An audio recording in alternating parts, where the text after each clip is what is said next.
Hi guys! Welcome back to another episode of our show For the Love of the Game. I'm Ken Pangilinan, joined here by Dino Lee. And as you can see on the screen, it's episode 21 of our podcast. So 11/11/2020. So really glad to have you here on another Wednesday evening na maulan. Lalo dito sa Metro Manila. So hopefully you guys are doing safe in your homes. And while you're at it, please like and share this episode. So yan, yun nga, episode 21, grabe Dino, ibang klase. Ang layo na from June, we're now in November, sobrang dami na nating guest. And of course, yung special guest natin for tonight is really excited na i-share yung kanyang journey for tonight. And of course, I would like to thank our viewers, especially mga sumubaybay ng mga first few episodes. Alam niyo na kung sino kayo. And yun, we're live on Facebook and on YouTube. And ayun, binanggit ko na nga, live kami on Facebook and on YouTube. Please follow, like, and subscribe to our social media platforms. Yun nga, we are on Facebook and on Instagram at For the Love of the Game PH. Meron din kaming Twitter account. So, at FTLOTGPH. And yan na nga, yung YouTube channel namin, For the Love of the Game. So, yun, click lang yung subscribe button, follow, like. Ayun, dagdagan yung subscribers namin. Gusto mo makipag-tweet sa amin, ayan, sasagutin namin lahat yan. And, of course, acknowledge ko lang quickly yung ating previous guest. Yun, dalawa sa kanila, nasa PBA bubble yun. And malamang sa malamang, twice to beat advantage sila sa PBA given their records. So, last day na eliminations ngayon. So, ayun, hopefully, okay lang sila. Ilang buwan na rin sila doon. So, yun, I'm talking about Coach Sandy Pakuchaga, the assistant coach of the TNT Tropang Giga, and yung new full-time head coach ng Phoenix Super LPG Petroleum, si Coach Topex Robinson. So yan. So, ewan ko, if nanonood sila, ang alam ko yung Phoenix, they're currently playing, yung TNT, wrapped up its elimination games kahapon. So yan, hopefully you guys are doing well. Ayan, so guys, yung special guest natin for tonight, actually, sobrang engaging prior to this episode itself. Yun, nakita ko sa caption niya. Sabi niya, join us. So yun na nga, while you're at it, join us. Please, share with us, what are you excited about this episode, especially with our special guest for tonight. So ako personally, I'm looking forward to take a deep dive, ayan, pun intended, into the story of, yun nga, one of the most accomplished athletes in the Philippines. Sa larangan ng swimming po yan. So yan, really, really blessed to have her here. So yan, libre po ang comment section para dyan. If you have questions, shoutouts, yun, words of encouragement, words of yun, appreciation, kayo na bahala. Yan na, yung comment section, libre po yan. Wala pong bayad yan. Alright, thanks Ken for introducing our episode for tonight, which is 21st na nga, no? So nakatapos na tayo ng dalawang dekada ng episode. So this is our entry for our third decade of episodes. So it's really an honor and a privilege to have your guys' support, especially dun sa mga viewers natin. Of course, especially for our first-time viewers na first time kami ma-experience. Please, if you like what we do, please like and subscribe and follow us on our social media platforms, which pinakita namin earlier on. And of course, please like and share this episode down below. Help us spread the love for the game. So, tulungan nyo kami guys by liking this live stream and at the same time by sharing this episode para makita ng ibang tao na part ng sports committee or our sports fans. So, our mission really is we created this platform during this pandemic is because, you know, one of the most highly affected, no, especially yung guests natin na apektuhan din sila because of the pandemic. Nag-stop yung competition. The Olympics was delayed, no, ng 1 year.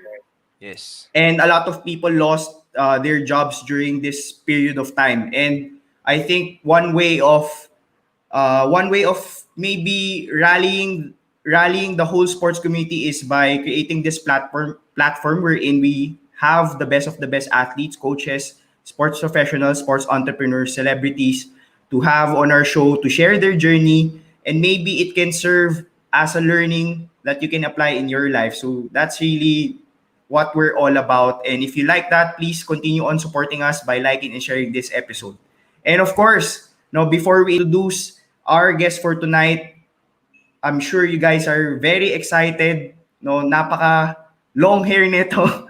Ready na siya because we've been waiting for napaka long hair, parang wala namang relate, but she's been waiting for this moment kasi apparently, ewan ko kung bakit niya sinabi sale, no? Baka siya na lang mag-explain later on pagpasok niya bakit for her, no, yung episode na to, parang 11/11 sale din ng Shopee at Lazada, 'di ba? Because may ibebenta ba tayong produkto dito?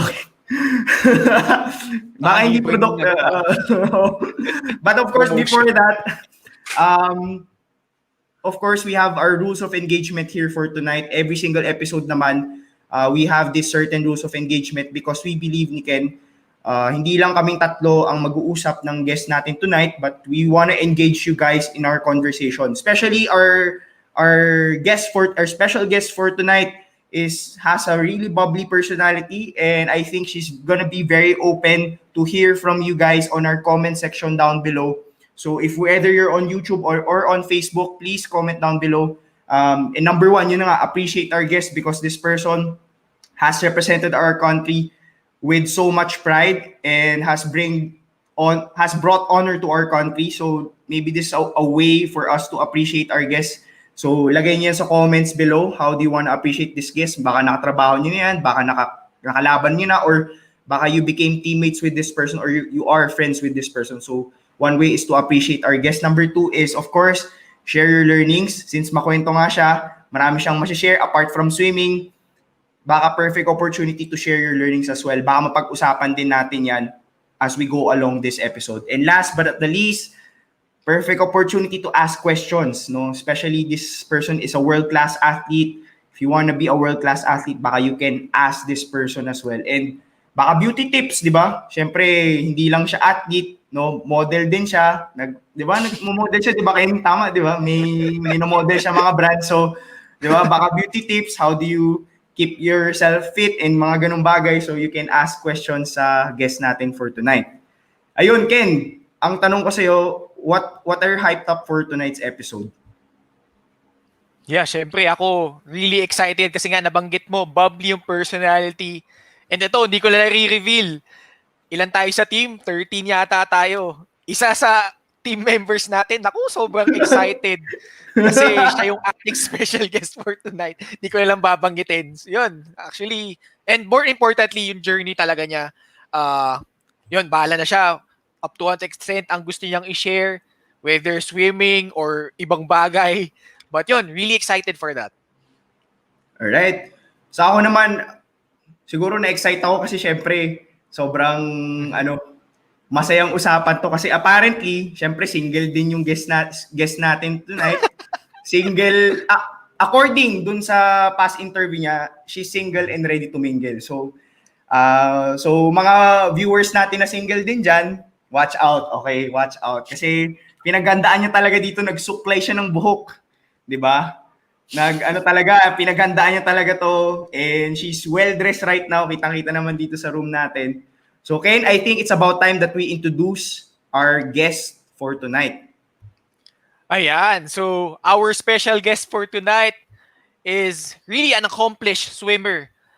She participated in the SEA Games 6 times. So, imagine that, 6 times. And from those 6 times, she was a 17-time bronze medalist and a 3-time silver medalist. Ewan ko kung paano niya nasasabit yung mga medalyang yan. Ang dami, 20 lahat. So, yan. And she's a Philippine national record holder in the women's division sa freestyle 50-meter, 100-meter, and 200 meters, sa butterfly 50 meters and 100 meters, and sa backstroke category 50 meters. She's the founder of the Swim with Olympians Philippines, and she participated in the last 2 editions in the London and Rio Olympics. So before we bring her in, please watch this video.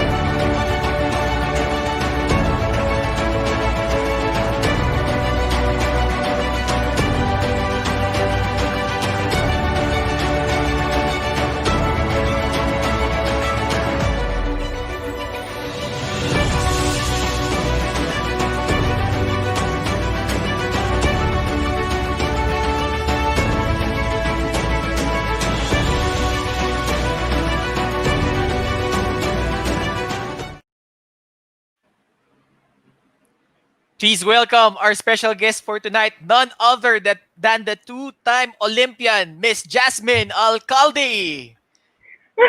Oh! Hi! Ay, natawa ako. Ganda ng outfit ko. Hi! So happy to this show. Oh, I look so demure. Ayan Anyway, po, hi. Jasmine Alkhaldi. Jasmine, ano ba yung what was your inspiration with your outfit for tonight? 'Di ba? Para at least medyo kakaiba eh. Ano yan? Filipiniana inspired. Tapos bumabagyo kasi ngayon. So, blanket ko yan. Para pag gininaw. Ayaw mo? Ayan. Cute yan. Ayan, no? So guys, Filipiniana anong masasabi yan. nyo? Anong masasabi nyo sa Filipiniana inspired ni Jasmine? No? Comment down below para at least makita niya yung feedback coming from our viewers as well. Pero of course, ayun, Jasmine, baka gusto mong batiin yung viewers natin at the same time, baka you wanna shout out certain people. This is a perfect time to do it. Yeah. With your Filipiniana outfit. Oh, okay. Hello to everyone watching. Mamaya na ako specific na bate, but wala lang. Hi to everyone watching and thanks for watching. I hope you all learned something from our little talk. I don't know what it's gonna be about, but we shall see. Ayan. Ito, sabi Kevin Outfit, Lim. thank you. The outfit looks awesome. Ayan. Thank you. It's Zoom appropriate kasi hanggang ano lang siya, hanggang chan. Ayan. And of course, coming from Jean Maverick Chen, who's been tuning in with us since episode 4. We're at episode 1. The outfit looks cool. Ayan. Thank you. It's for my intro. Tatanggalin ko na siya kasi ang init. Okay. Actually, may isa pang interesting comment si John Maverick Cheng Dino eh. Ayan. Ayan. Ayan. Ayan, ito. Ayan, tamang-tama. It's your guys' chance to shoot your shots. Binipressure ko ng dalawang to. I thought they were my wingmen. Pero they're selling me. Yeah. Actually, sorry, Jasmine, kasi supposedly part of the intro was she's 5'9", she's 27 years old, she's 5'9", she's fit. Look at my age. 36, 24, 34 yung ano niya, yung measurements, and at the same time trophy wife, no? Yun daw ang labels niya ngayon. So, talaga? guys, ano ba ulit anong meaning ng trophy wife? Hindi ko alam. Ikaw nagsabi nun eh. Ano bang what's the definition of trophy wife? Sabi mo eh, ninote ko nung nag-usap tayo eh. Ay talaga, uy, joke lang yun, pero I forgot. Ano nga bang, never mind. Never mind. So anong masasabi mong comment, Jasmine? It's your guys' chance to shoot your shots. Please go through my agent. They're here on the screen with me. Sila na bahala. Alam na nila. Ayan.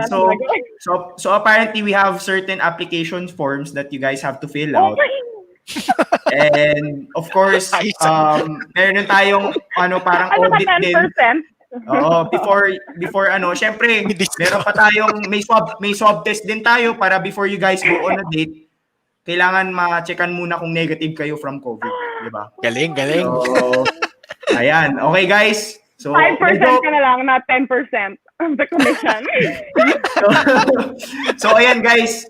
Bago nyo makadate ang Jasmine Alkhaldi, syempre you have to go through a grueling process, di ba? Syempre paghihirapan yan. That's an Olympian that we're talking about here. Diba? Ayun, di pala basta-basta. Diba?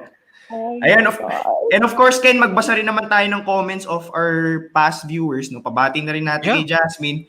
Ayan, of course, si Gab Ferreras watching us always. He's been watching us since our episode with Heidelin Diaz. So since episode 4, hope you can support us sa sports. Yeah, of course, we're gonna support him sa Sports Corner PH at sa pinaplano nating online sports show na Ronda Atleta. So good luck dyan, Gab Ferreras. Jasmine, baka batiin mo na rin si Gab Ferreras. Hey, what's up, Gab? Yan. Hi, thanks for watching and supporting. Ayan, ito syempre one of our biggest fans since episode 2. He's a high school student from Binondo. Hi, Arsenic. Ayan, siya nga nagsabi nung Shopee X FTL OTG sale. Jasmine, di ba may ginaganap na sale ngayon dito sa show natin? Or meron ba? Wala na. Midnight na sa ibang bansa. Tapos na. Tapos na. Tapos na ang 11-11 sa ibang bansa. Okay. Pero perfect opportunity, of course, Jasmine, to sell yourself. De, joke lang. Oh my! Oh my God! Kasi, guys, itong background ni Jasmine, sobrang busy niya and committed sa training niya because she's preparing for the 2021 Olympics. So, Right. wala na siyang time, no? Bumimik and sort of stuff like that. Yeah. So, tulungan niyo. Ayan. Oh! Ayan. Actually, Dino, ito pa. Halatang malaki John- bayad ko sa'yo, ah. Ayan. So apparently kami yung pang-relax ni John Maverick Jeng kasi sobrang terror daw sa school nila ngayon. So thank you John na kami nakikita mo as a time for you to relax and enjoy the show. Ayan, batiin mo naman Jasmine si John and si Arsenic para at least matuwa naman sila. Hi, John. Yeah, John Go, Maverick, stay John. in school. Stay in school, That's yeah. important. Yeah, And si tama. Arsenic. Yan, okay. Right. And of course, Yan. si Eunice De Ocampo, I think she came in during our episode with Chelsea Bernasconi back in, kailan episode yun, Ken? 13? Yeah, 13. So, Yeah, hello, super 13. excited for another episode from you guys. And guys, just super excited to finally get to know Ate Jasmine. Ano masasabi mo, Huwag ka Jasmine? mag-comment. Wag, don't even, alam ko na sabihin mo, thank you, that's so sweet. Ayan, of course. Guys, magparamdam naman kayo. Bakit babae yung nagpaparamdam lang kay Jasmine? Ayan.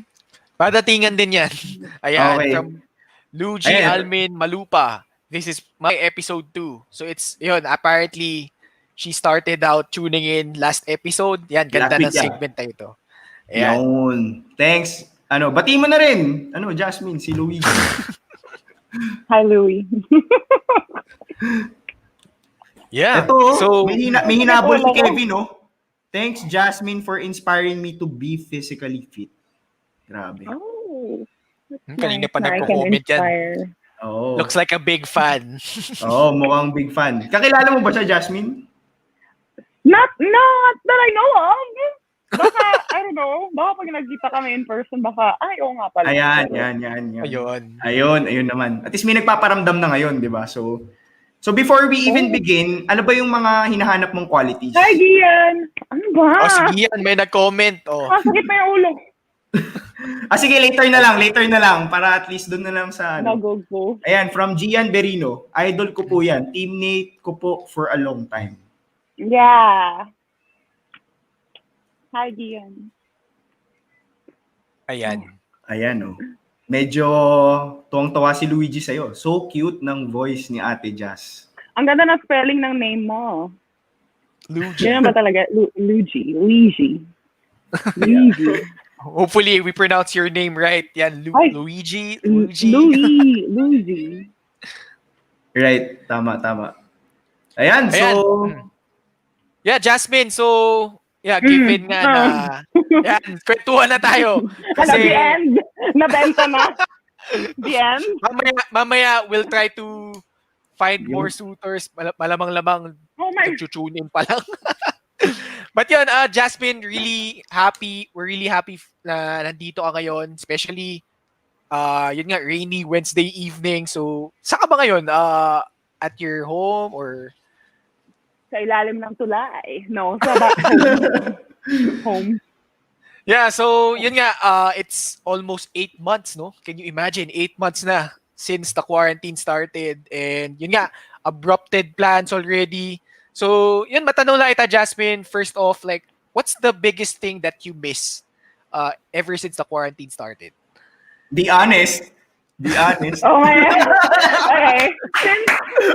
Since honesty is the best policy, I think number 1 is not to be careful. Parang yung, alam mo yun, when you go outside, once you step outside, you have to be careful with what you touch, where you go, yung mga ganon. So, yun yung unang pumasok sa isip ko. I don't want to say it, but yeah. Wala lang. Kasi you have to think about so many things. Pero ano nga ba yung tanong? What did I what's miss? the biggest thing na namimiss mo? I think competing. I miss competing. Right. Yeah. Pero una yung being careful. Yun yung pinaka-truth. Like, alam mo yun, yung kakain ka sa labas or bibili ka sa labas or something. And then you get scared. Kailangan talaga linisin everything. Just precaution. Right. So, yeah. Yeah, pero parang like sa mga Instagram stories mo, parang you've gone out a couple of times this week, right? Like, I train I swim every other day. Yeah. Yan, yan. So, Hindi yun. mo So, naman nakakalabas naman. hindi mo naman na-miss yung dating scene. Not really. No, not really. Not really. May accent pa, not really. Ayun, no, yeah, sabi Dino. ni Gia, no, dapat nasa ISL ka eh. Oh, competition yan. Parang naka-bubble sila. Oh, wow, wow, wow. Mm-hmm. Yeah, maybe going through this pandemic, no, I mean, since March na tayo, matatapos na yung 2020, what adjustments na nangyari for you, and maybe what's your biggest takeaways from this period of time? I'm sure it's created a lot of shifts for a lot of people, and maybe from your end, what was yours? I think number one is being okay with parang the rest. Kasi especially at the beginning of lockdown, a lot of people, nothing. Like I couldn't swim, we couldn't go out, you couldn't do anything. Some people can't work, lost jobs.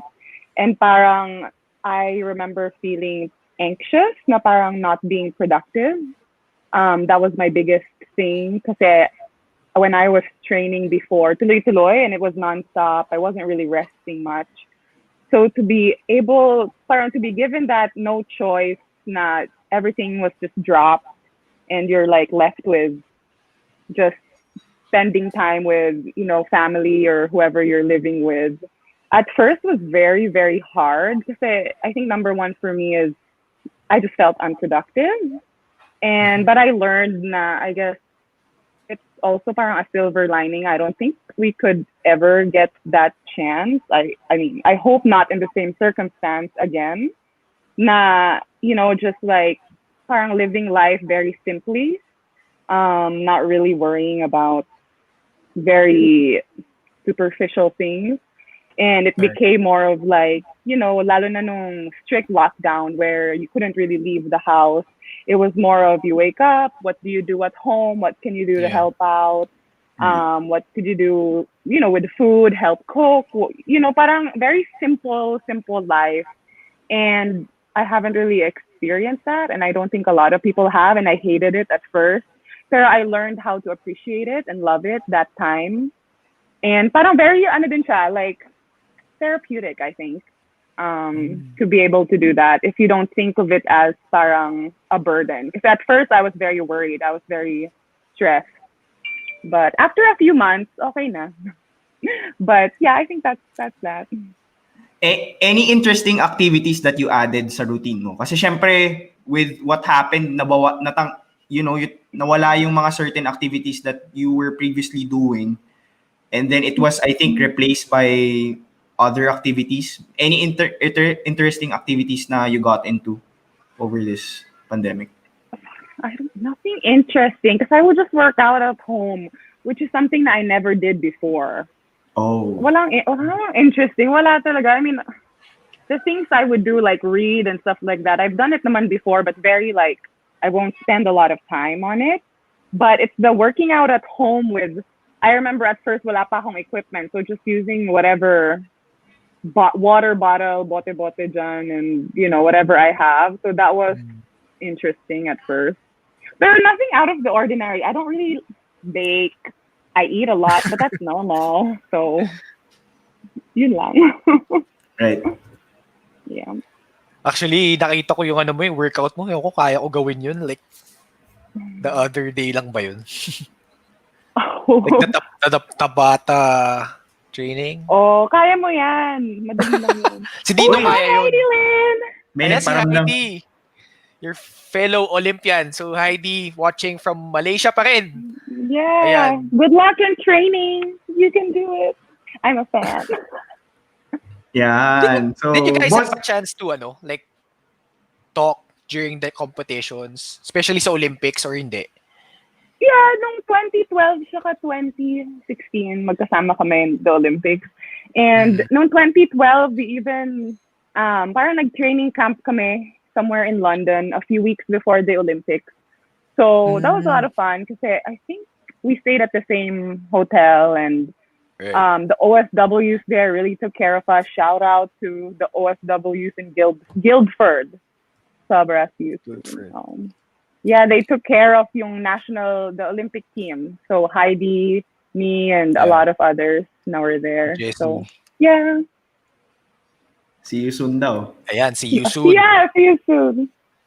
Yeah, and of course, our guest from episode 4, si Heidi, who's currently in Malaysia, and who's been there for, I think, mag-isang taon na rin siya dun eh. Kasi I think since February, she's at Malaysia na. So, preparing for Tokyo Olympics din. Grabe, no? Ang tagal niya. Parang naalala ko nung kakaalis lang niya. 1 year na pala. Right. Grabe, parang, no? Like, 8 months. Can you imagine, like, nung start, you just thought it would be over in like 1 or 2 months. Pero here we are and still so much going uncertainty strong. pa rin. Kaya nga eh. So have you gone to the beach? Kasi apparently may mga friends na ako nag-LU na ngayon. Pupunta na ng LU. Sadly, no. Okay. Ibala ka ba? I wish. Gusto ko nga eh, parang before the year. Parang nagpaparinig ka sa mga friends mo. Siyempre, masaya. Yeah, so yun, Jasmine. So let's go back to where it all started for you. So you've been swimming for how many years? More than 20 years probably. But yun, the ironic thing is, yung first experience mo sa swimming was actually, sorry if ang ganda nung bungad ko. It's like a traumatic experience. Like, can you share with us, like, diba, like you were 3 years old, and then your first taste of the water was, you drowned. So, parang, can you share a bit more, like, what happened and paano mo na overcome yung experience na yun? Honestly, I really don't remember drowning. So I wouldn't say na traumatic experience kasi hindi ko talaga siya maalala. I only know because of the stories, syempre, from my mom na mahilig daw talaga ako sa water, tapos nasa bahay kami ng tita ko, and then may swimming pool, and then tumakbo lang ako and tumalon. So, nalunod daw ako. I really don't remember. That's why I don't think it really scarred me. I think what I remember is mahilig lang talaga ako sa water as a kid. So, ever since then, in-enroll na nila ako in swimming lessons. Kasi medyo delikado na eh. Kasi tumatalon lang. Yeah, tumatalon lang daw ako. Biglaan lang. May yung parang, basta maid nung tita ko ata, yung nag-save sa akin. Tumalakita niya ako, tumalon siya, and she like rescued me. I really do not remember. Pero, so I guess for them, mas traumatic for them. Right. Pero for me, chill lang. I'm still alive. But yeah, that's how it started. And then nagtuloy-tuloy na yun. I never really stopped for more than a year. Mm-hmm. So, kailangan nag-start like mag-swimming lessons or really like started? I think like, I think 5 or 6 years old yung first competition ko. Tas here in the Philippines, Valle Verde. Yeah, Valle Verde. Pasig. Mm-hmm. Yeah, so ever since then, tuloy-tuloy na yun. Kasi may, swimming club. So yeah, 5 or 6. I think, I forgot anong age. Basta yung lowest age na pwede kang sumali, that was me. Because I really wanted to compete. I'm very competitive. So once na pwede na ako sumali, sinali na nila ako. Great. Yeah. Bakit out of all the sports, yung swimming talaga yung napili mo for yourself? I don't know. Honestly, tinanong ko din yan ilang beses, Like, ilang beses talaga. Especially nung bata ako, kasi swimming is a very parang lonely sport. I don't know if, have you ever... Yeah. Yeah, even if magta-training ka with a lot of people, you do it on your own, surrounded by people. There's a team aspect on swimming for sure. Pero most of the time. It's just you and yourself. Basically, kalaban mo is your mind.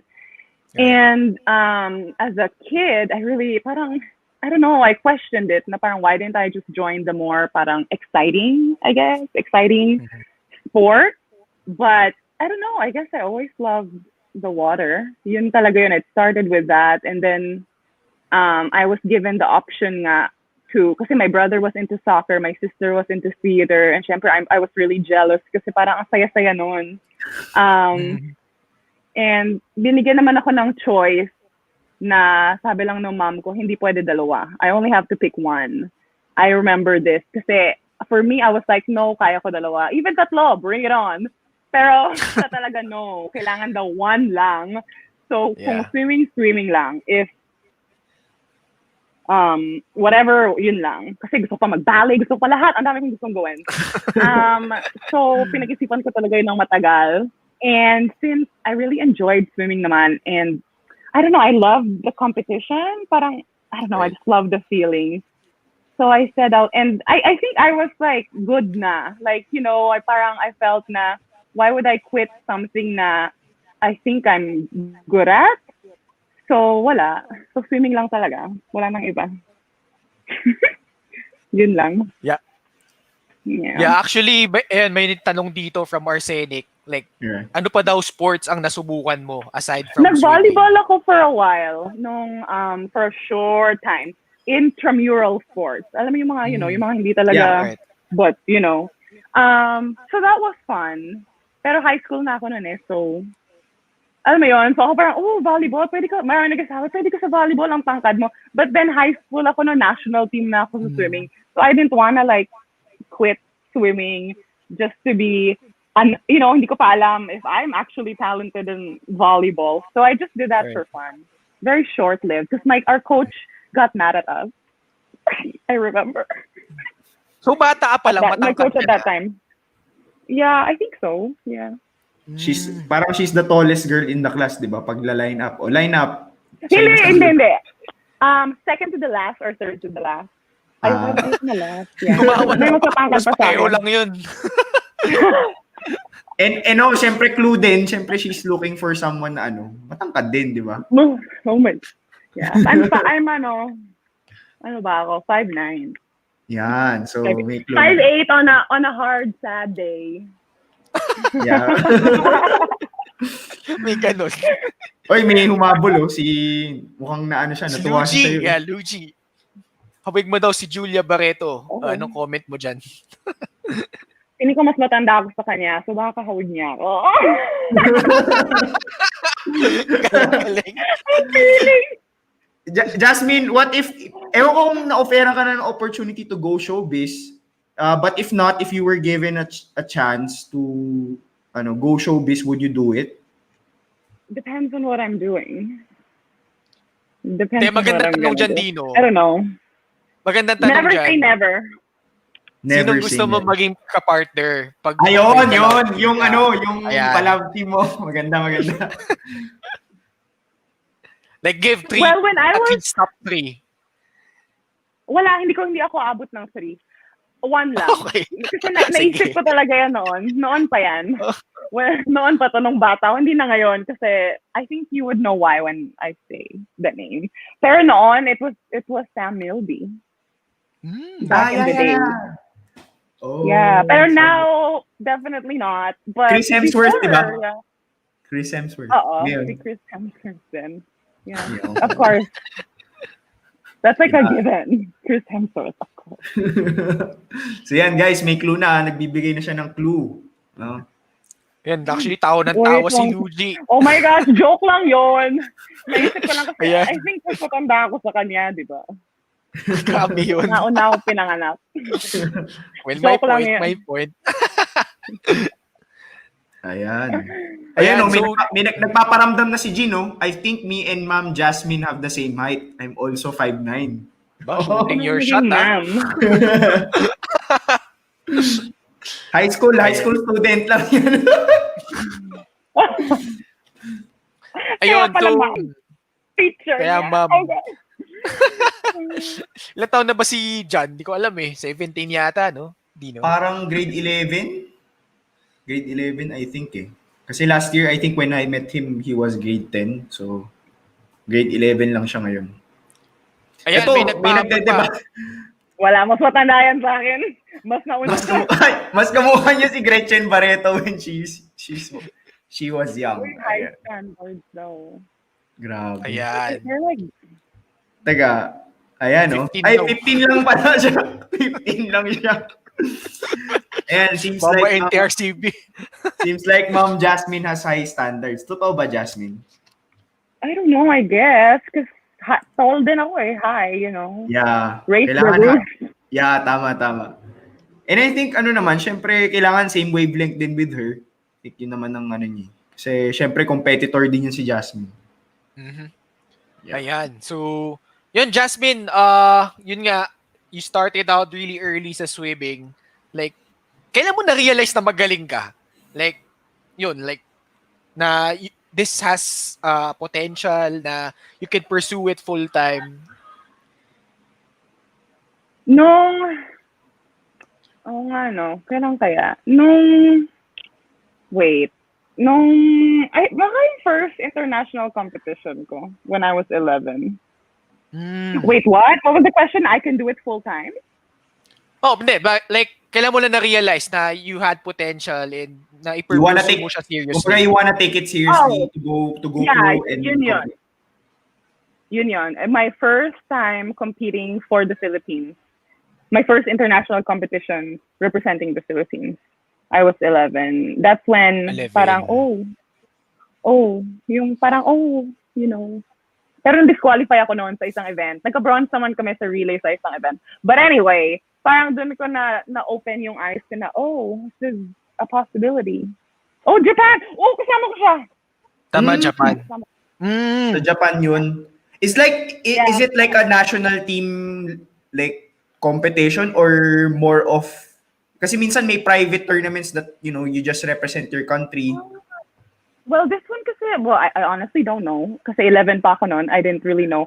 Pero it was an invitational by Japan. So hindi kami national team, but we were picked by the federation at that time kasi my age group. So parang the best, I don't know, 12 and under, I think. Nice. I think. So we weren't technically part of the national team then. Pero for that competition, it was parang an anniversary competition in Japan, and then they're inviting swimmers from the Philippines. And then there was, I think, six of us. Right. So yeah. That was then. How did your parents take it? You wanted to take it seriously, yung sport itself, na you wanted to go professional. Were they supportive or what was their reaction to now? Like before? Before? Well, hindi pa naman siya professional before. It was just my mom, and I think she was supportive naman because it really paved way, like, not just, the honor of representing the Philippines in competing locally, pero I started competing internationally, and then with education, it paved the way for my education to be like a scholarship in high school and college. So, Right. Supportive naman.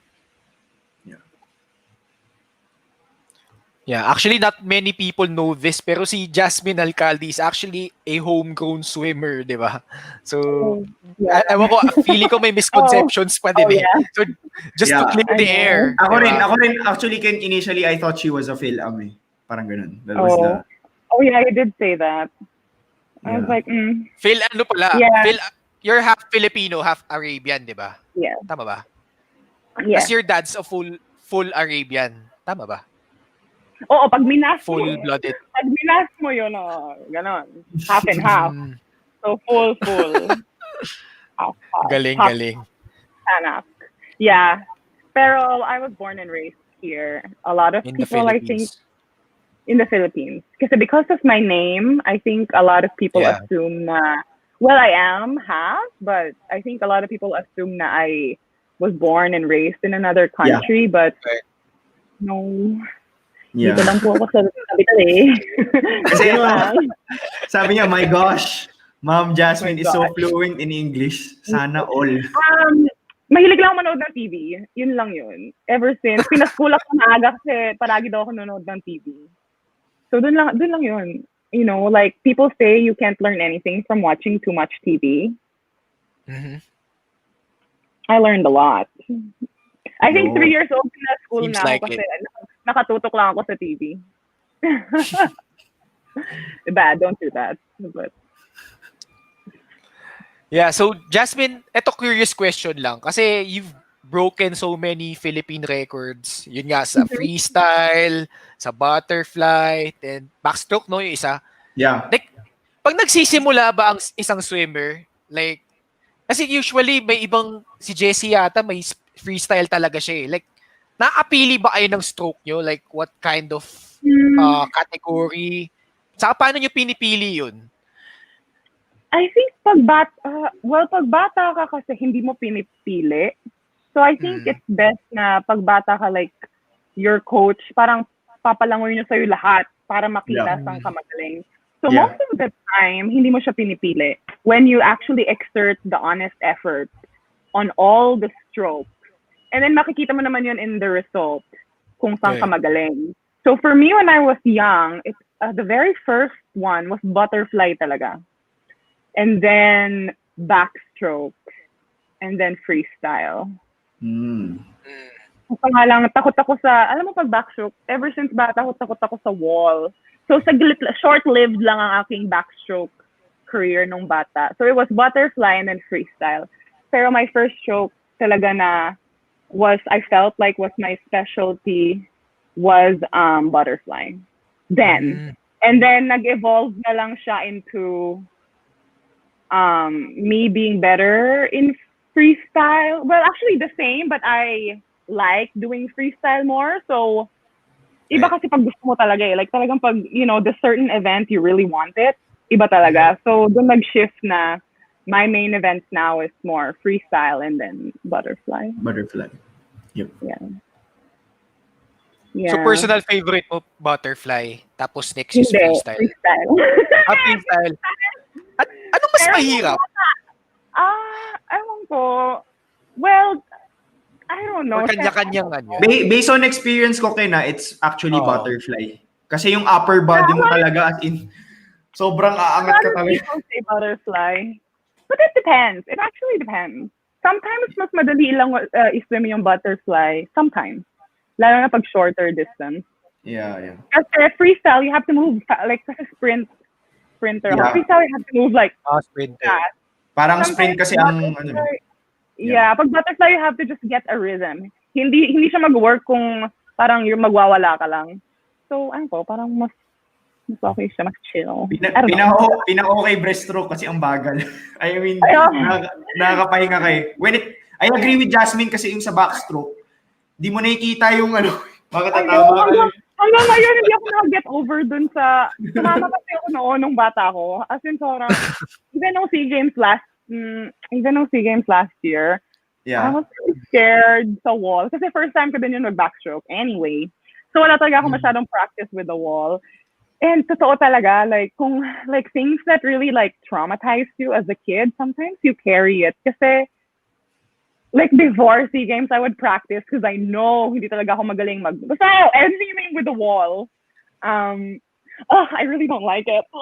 So, nung SEA Games, nung 100 back, nagawa ko naman siya ng tama. Nung 50 backstroke, so I was a little disappointed in that. And I blame my childhood experience. I didn't get over it. Tumama kasi ata ako ng malakas. I don't know. I think yung hands in my head. So after that, I don't know. Hindi ko na siya feel masyado. But, I don't know. But I pulled it off last year. No one can tell, I think. Yeah. Okay lang, kamukha mo pa rin naman daw si Juliet saka si Gretchen eh. So, I'm part of the fam. baka Barreto ka rin pala, di ba? Oo nga, ma-check na. Answering.com. Yeah. Jasmine, may isa pa akong tanong. Like, 'di ba pag sprinter, it means shorter distances as compared sa long distance. So bakit Mhm. ba't mas pinili mo na maging sprinter? I don't know. No. Okay. Do you want the honest? I'll answer it both for fun. Oh, sige. So the real, I don't know. So my answer would be, nalito tuloy ako. Ano yung, bakit ka pinili sprint? Nalito. Doon ako magaling. Oh, yun pala yun.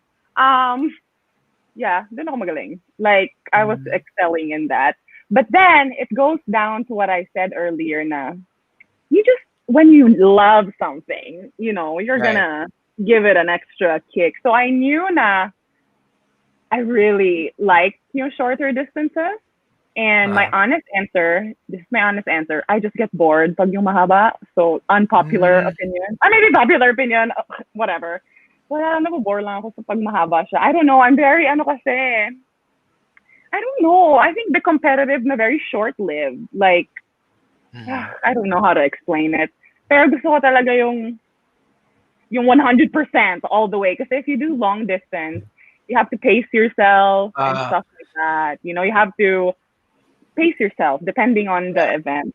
I just want to go. Go Rat fast. talaga, no? Rat. Like full blaze. Yeah, kahit noon pa, alam ko na yun. Pero syempre, hindi ko pwede sabihin yun. Kasi mas lalo ko yung papalong distance ng coach ko at that time. But, so yun yung parang secret ko na, it's just so for me, I just get bored. Parang, haba. Tapos bibilangin mo pa. Oh, at least yung akin, kahit nakapikit, alam ko na nangyayari. Di halimbawa pag relay, kasi kung ay Ay, apat kayo, din yun. Yeah. di ibig sabihin, like, naghihintay ka, parang, di get edgy, ganun, parang, di get Oh, pag anxious. gano'n naman, no. What I meant was when you're actually swimming, doing the deed for like more than 2 minutes Right. and 30 seconds. Because I swim, my longest event is a 200. Right. For me, that's already pushing it. Pero there's the 400, meron pang 800, meron pang 1,500. So yung matagalan na swim, parang, I don't know, I never liked it. Iba talaga if you really love what you're doing, it's gonna show. So I was put in those events as a kid. I did okay, but obviously I didn't do great because parang my heart wasn't in it. And now that I'm older, syempre I could reflect na, yun pala yung nangyari. Pero then, syempre I just do it na, okay, whatever, nanalo, but like, my time wasn't that good. But then, the shorter event, my times were good, really good. So parang, now that I'm older, you could tell now, well, I really wanted to do those. That's why talagang I did everything to excel in those events. But yeah, I think it's important din naman, like what I said earlier, to give it an honest try. Because I think I was also a little bit stubborn. Like, I really wanted sprint events, but some people na aren't stubborn, they're open to more possibilities. Now, yes, I want this, but let's give those other events a shot. So now that I'm older, I had a coach noon in Hawaii, and she was telling me to swim an event. It's the 400 because she thinks I'll be really good. And I was like, ayoko talaga ang haba, but just for her, I did it. And I think I did well. She was so surprised and all that. And ang sabi ko lang sa kanya is, I think it's a little too late in the game. Kasi nga, my heart's really not in it. If I was more open to it when I was younger, I feel like I would have been better. Kasi nga lang, I was a little bit stubborn before. So, yeah, so I think that's a good advice to like the young ones out there. I think be more open, not just, this is what I want, this is it. Because that was me. I mean, it worked, but you never know. What if I actually focused on other things as well? But no regrets, yo. Yeah, I think yung learning doon is it's never wrong to try something na you're curious about trying, maybe, diba?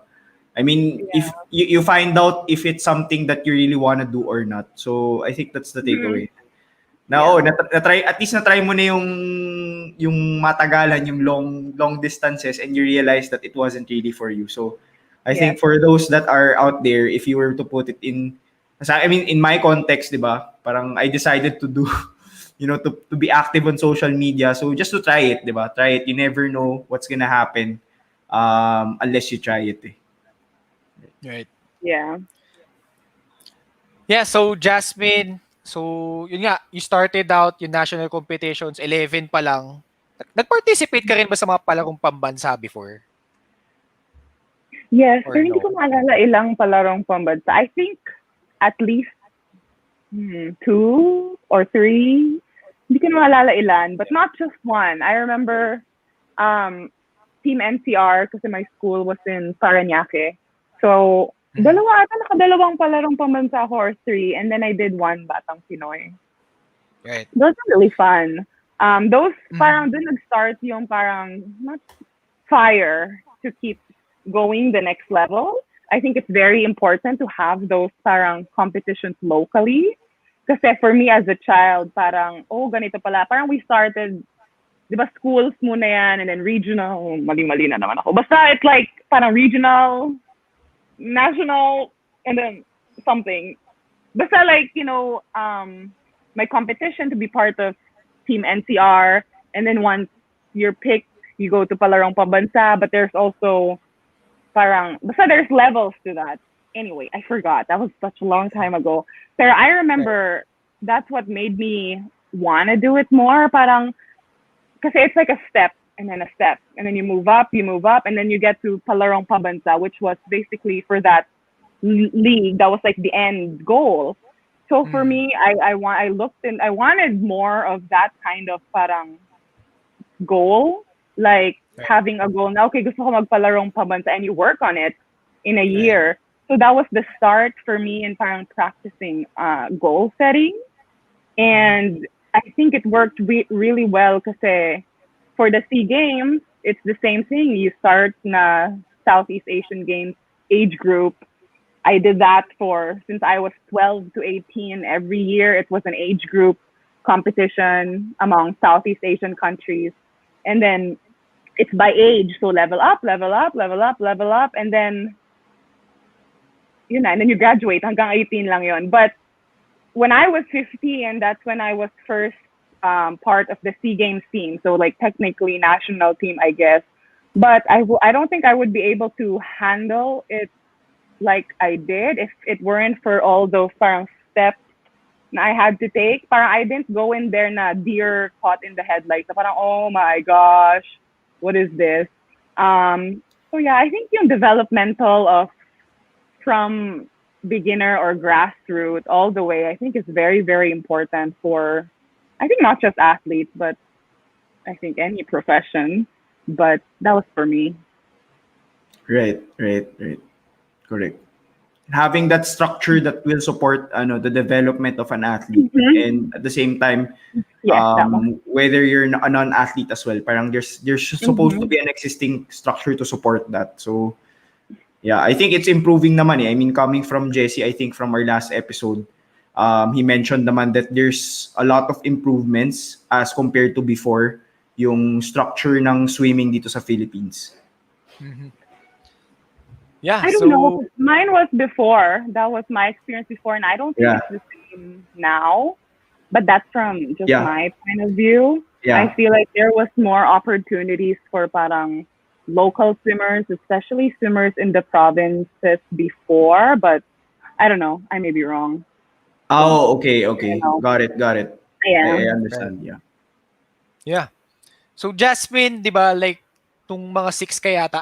Nakita ko lang 'to sa isang interview mo eh. Like you said na like you had a coach, and then parang when he introduced to you yung concept ng Olympics, parang that's when the fire started talaga in terms of swimming. Yeah. Yeah, That's when I so wanted to go to the Olympics. right. So yun nga, finally you got in nung 2012, no? London. So kasama mo si Heidi. So yun, like ano yung mga biggest takeaways mo when you participated nung 2012, nung 2016, and like ano yung mga most memorable moments? Well, I think yung pinaka-memorable talaga was 2012. Kasi nothing would beat your first time talaga. My mindset nung Right. 2016 was completely different than my mindset nung 2012. So a lot of my best moments and takeaways, it all came from that 2012 experience. And I think one at that time was parang, I don't know, like you idolize all these like great athletes na you feel so far removed from them na parang, like Michael Phelps, he was there. And I Yeah. remember before the Olympics, he's such like a figure na you felt like, basta parang alayo niya, like even, how do you say this? Inhuman even, na parang, I don't know, he just feels so far, like even, I remember seeing Maria Sharapova there. I remember seeing some NBA players there. And Right. before going to the Olympics, parang the thought of those people, basta parang they're like in a whole different league. Like I don't even think of being in a room with them. Right. So when I was at the Olympics in 2012, I remember I loved people watching to say hello. All the people that were there were like famous, really good people. So, and then you observe, it's not stalking, I don't think, but I was observing. Let's just use that word, observing. Right. So I was observing them. And parang yung realization na tao din sila, that was my biggest takeaway nung 2012 na we are more alike than I thought. Kasi I would parang think of those people. Like, I'll just use Michael Phelps as an example because that's really real to me. Parang Michael Phelps was just this, he's such an amazing swimmer na parang, ang layo niya talaga. And then Right. nung ulit, naapakan ko yung paa niya at just like one party. So, hindi siya ganun. Naapakan mo yung paa niya? Yeah, nagalit yung parang bodyguard niya. Anyway, but accidentally, madilim eh. So, naapakan ko, tapos tumalikod siya. And then I was like, oh my, sorry. As in, sorry ako. Tapos, oh, can I take a picture? And then yung bodyguard niya, parang, no. May So, bodyguard pa siya sa Olympics? Grabe. yeah, pero I don't think it was a bodyguard kasi baka parang manager, I don't know. Hindi po kang bouncer eh. It's like actually babae nga yung isa. So I think just parang to protect him from, he was a famous person. Yeah. So, Right. Yeah. protect him from people like me. But anyway, whatever. But that's not what I'm talking about. But like watching him at the Olympics, seeing him at like the dining hall, we all ate at the same place, and then going to the swimming pool, being surrounded by like all these amazing athletes. I really, at that time, I was like, what? Like, you're so starstruck. It's your first Olympics. And I really felt like I didn't belong. But parang, as the days go by, parang you realize now, wow, we're more alike than anything. He eats pizza. I eat pizza. I saw Michael Phelps eating pizza. This is so parang babaw. Pero if Yeah. you see like parang one of the greatest athletes of all time, mag-isa lang siya noon. Feeling ko nagmumuni-muni siya. Tapos kumakain siya ng pizza. And asang tinititigan ko talaga siya na parang, wow, celebrities, they're just like us. Yeah. Like, mind Tama, blown. tama. Right. So I think that's one of my biggest takeaway. Because after that, I remember going back to school in college and parang, hindi naman sa confidence level up because I'm an Olympian. But yeah, nagko-confidence talaga ako na parang, okay, they're not as far as I think they are. Parang, it's a once in a million chance na I can be an Olympic gold medalist. But parang to be that kind of athlete, pareho na kaming Olympians. So we're really not that, yeah, we're still far apart. Yeah. But in a sense, there's a lot of like similarities, and I don't know, that gave me confidence because I remember that year, Right.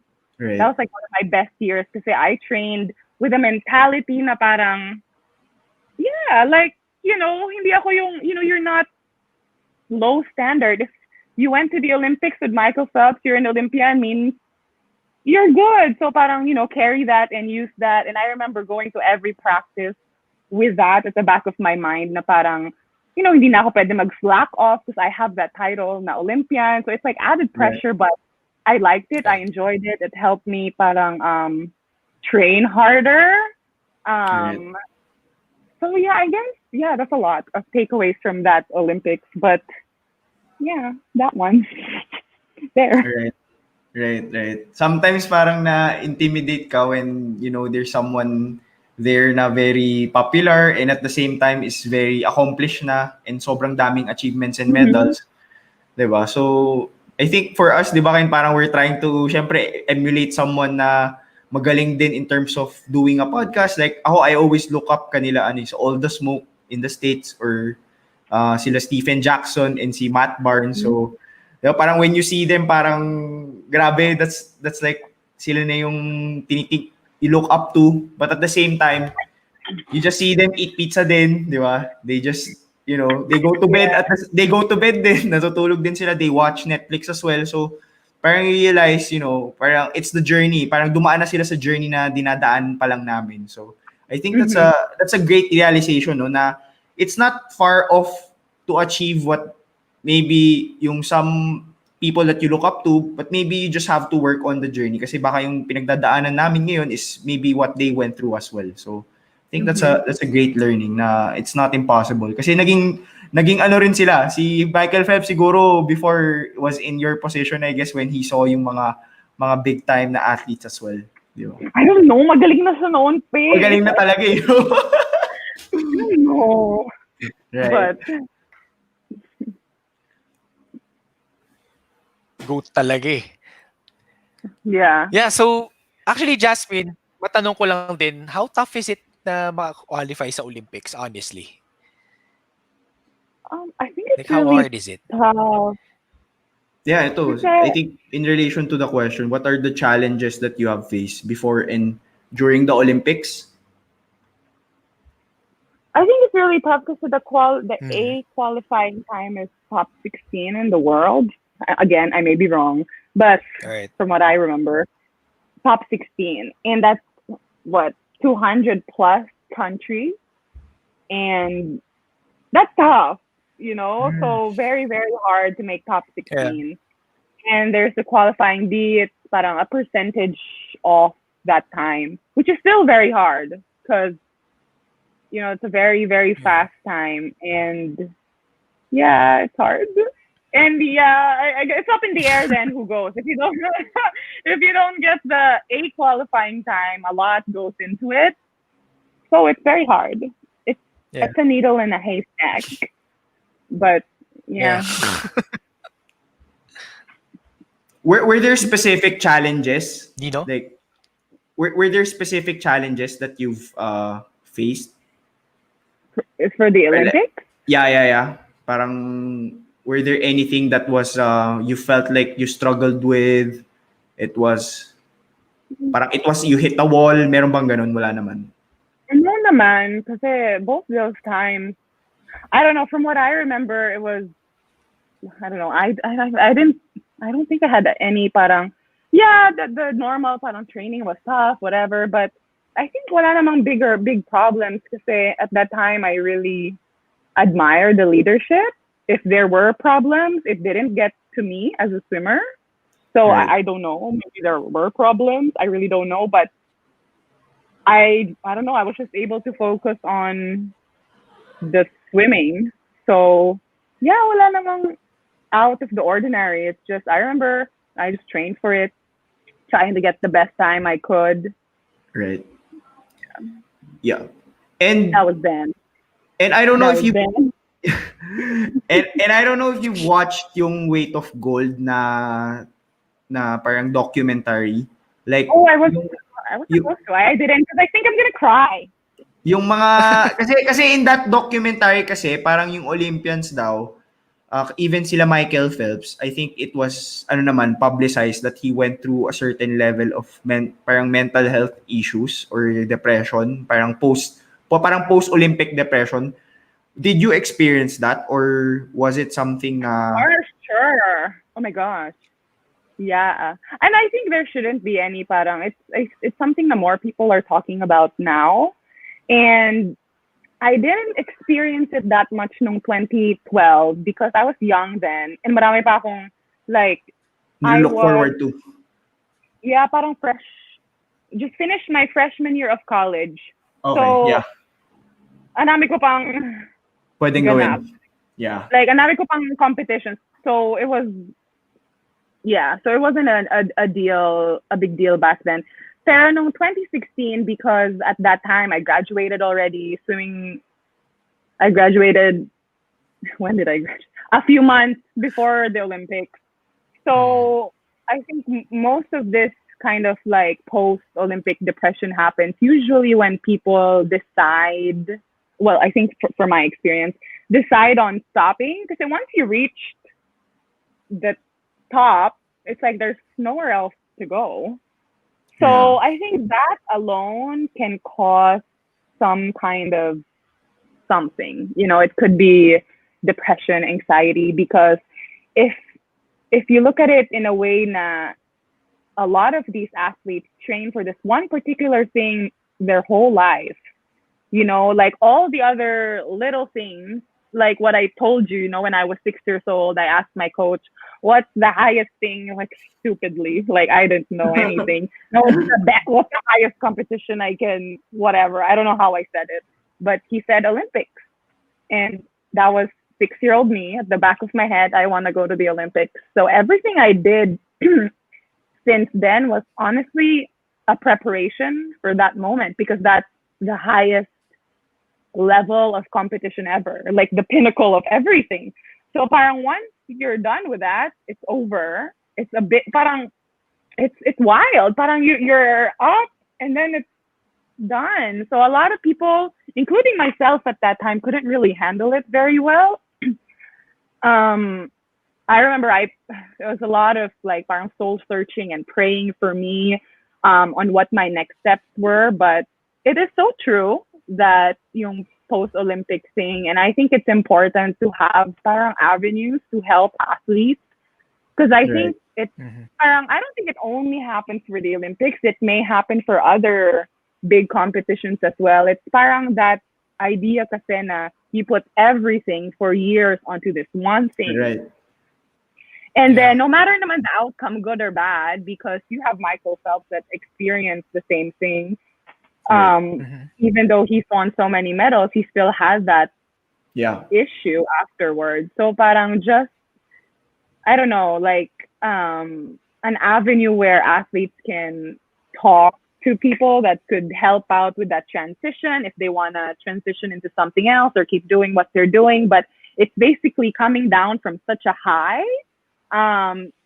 It's hard to manage, especially mentally. And since Olympians are 1%, 2% of the population in the world, it's not something that's very parang talked about. Like it's talked about more now, but like it affects such a small amount of the population. So I mean, it affects other people then in other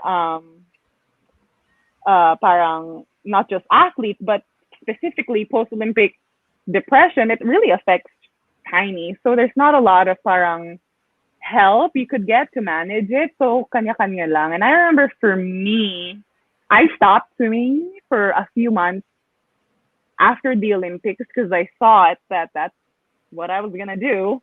But it was those months para ako nag-eat, pray, love na, you know, eat, pray, love.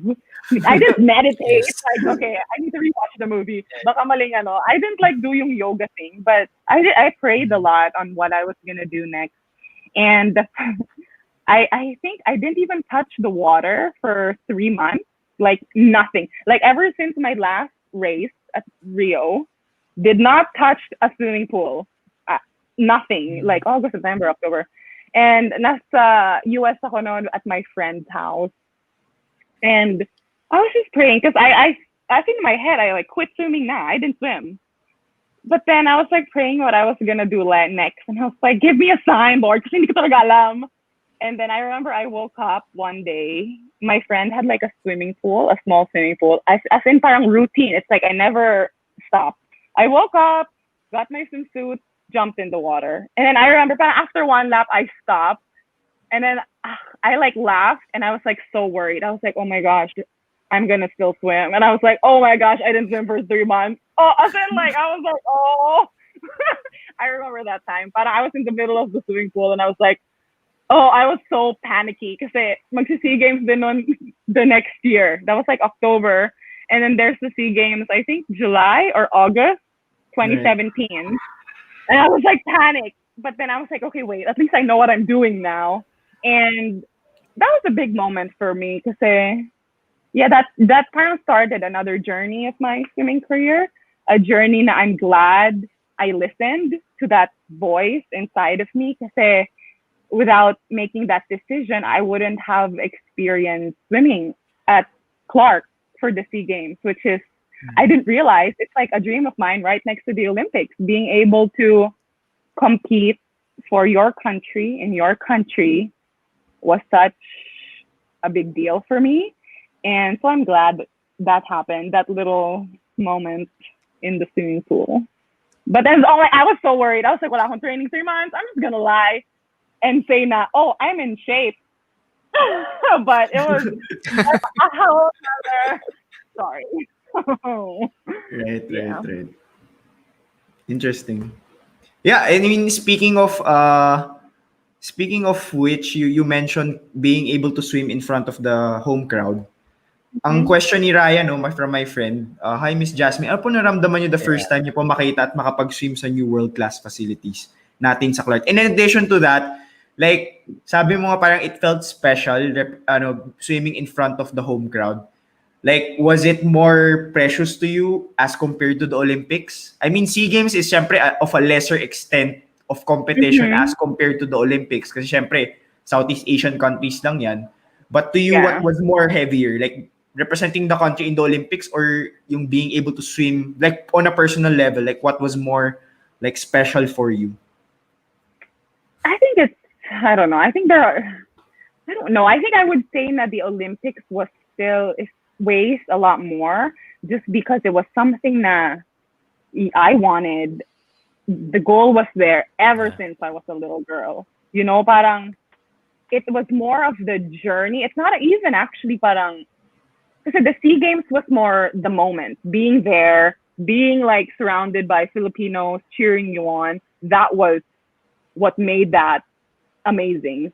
The Olympics weighs more because it's years, 20 something years of parang the journey to get there is actually more important for me than me being there. Kasi parang, I mean, it just all adds up. That's why I would say the Olympics still weighs more kasi it's basically parang the culmination of like my entire life in a sense. But the SEA Games for the Philippines, it's like a close second. It's up there. So, yeah. Parang 1A, 1B. Pwede rin, no? Almost. Yeah. Yeah, Jasmine, kasi binanggit mo rin yung post-Olympic depression. Like, yung 2019, you've mentioned off the air, like during our pre-interview, you took a break din di ba? Like you took care of your mental health. Tama ba? Was it last year? No, I wait. Ano ba nangyayari? No, after nung bumalik ako sa swimming, I never really took a break. It was more of, there were so many things going on now. While I was training, I had to ask, I needed help with other things because of, but I was doing it at the same time because I couldn't afford not swimming, not training. So that was very tough to combine the two kasi, yeah, no. Ever since I came back swimming October of 2016, I never really took a break. So tuloy-tuloy na kasi ever since I found out then na the SEA Games was gonna be in the Philippines in 2019, I was really working towards that even during no SEA Games in 2017. Because SEA Games 2017, when that ended, I only had like a few months of training. Kasi nga, I took that break. And then October, November, December, I was really out of shape. So parang nag-crunch time ako from January to July. As in talagang hustle. It was a miracle and also slight rage na I swam well. And right after SEA Games in 2017, I actually didn't take a break and started training again. I think I took 1 day break, 2 day break because my bigger goal was the 2019 SEA Games. Right, right. I mean, now, like, what's your, maybe, di ba, kasi syempre, you're looking towards at the 2021 Tokyo Olympics na. Are there any current obstacles na hinaharap mo ngayon for that Olympics? I think I don't know how to uh yeah, meron naman talaga. And I think for a lot of athletes, not just in the Philippines, Right. especially when you get to a certain point of you've been doing it for so long, it's hard to not to get involved in the politics of things. So I think that's my biggest obstacle for 2021. It's just the politics. Like as an athlete, as a swimmer, I remember telling myself multiple times the last 3 years na I just want to swim. I just want to focus on doing my best. I just want to focus on training hard. I just want to focus on really like doing my country proud. But it's not like that. Like it's tough when I don't know why you're laughing.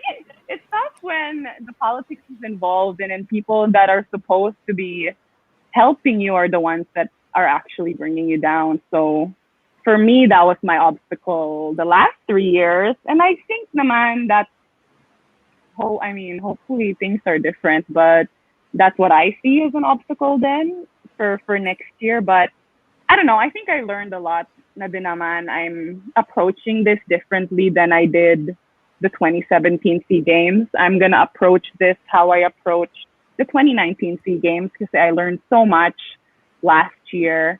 And yeah, it's tough, but I'm still here. Yeah, kasi I think you mentioned na parang the difficult part isn't competing against other countries, but but it's a competing again within your parang within your own country. Parang that's Right. the challenge that you're. Yeah, like me and I don't want to. Never mind. But how do I say this? I think if you ask the naman athletes that have been doing it for more than really long, Yeah.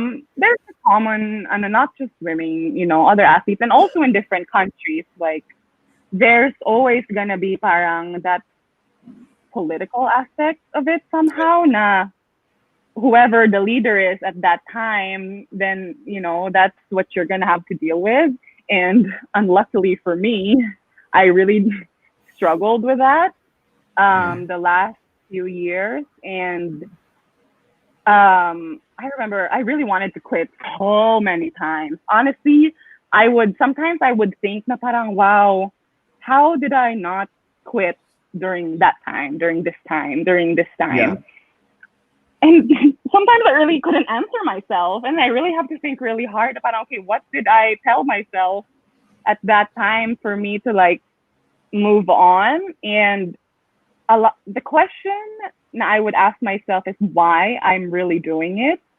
Right. Because I don't know who else would go through kind of similar parang struggles, but it's hard to parang do what you want to do and motivate yourself when, like what I said, the people that are supposed to parang help you, actually not people, person, but help you are the ones really bringing you down and really bringing you down. So it's a question of why are you doing it? And for me, I really had to think hard because syempre very emotional, as a girl, I hate to admit it, but we're very emotional. Right. And my why is there's really something inside of me na, you're given that talent. I don't want to just throw it away. I feel like that epiphany for when I woke up and I started swimming when I thought I was going to quit, and na parang there's still that fire in me na my job is not done yet. And for me, it's like, I want to take it as far as I can and really want to show the world because, Yeah. you know, it's international competition. Right. It's what a Filipino can do. And that's really it, honestly. Like, Right. Right. that's really it. I really want to push myself, see how far I can take it. And not a lot of people can do it. Not a lot of people parang can have that opportunity. Right. And I feel like, as long as there's fire inside, I'm going to keep going. But sometimes, you know, you get hurt by other people that Yeah. are like supposed to help you. And anyway, so yun nga, I always have to parang tell myself na, okay, why am I doing this? It's not for this person. Because sometimes you're like, I remember for me at the SEA Games, I was like, I don't know why they're giving me such a hard time. All my training and competition, I had to figure it out on my own, but I'm actually doing it. At the end of the day, it's really for them, you know? Like, if you, Yeah. that's a part of it. Yeah. So I remember I had that thought and I was like, parang, alam mo yun, nagpapakahirap ka and then Yeah. ganun yung nakukuha mo. So Right. it was really tough. So I was very Yeah. blessed to have a core group of people also. I think this is also very Yeah. important na Yes. knows what's going on, Yeah. help you and guide you and Yeah. direct you to parang resources that could help you. And Right. that was very big for me for years. You know, I don't think people that follow swimming know, you know, you just post stuff na parang, okay, I did this at this competition, I did this at this competition. You know, that's what people see, but no one really knows like how That's- that came to be. Yeah. What goes Yes. behind? And I can Yeah. relate parang I mean, 'di ba parang if you have so many big obstacles in front of you na hindi mo naman kaya, you cannot take it away. Parang you don't have control over it. Parang you have to Yeah. really dig deep why you do what you do. Parang bakit mo ginagawa to And I can really resonate with you yung you know, you don't just wanna throw away your talent kasi Mhm. 'di ba that's parang sayang I mean, there's so many people out there na sobrang talented but because of parang the circumstances in life, parang they don't get to use it. So, parang when I look at it, parang I admire what you're doing kasi despite all the obstacles, you still push through it because you know there's still a fire, you know what you're doing, and you always go back to the talent that you were given. You feel like you can still para at least pag when it's all said and done, wala ka ng what ifs, I guess. Tama ba? Yeah, that's also a good point. That's also for me. That's also, I think I thought about that too during my moments of, I don't even know why I'm doing this.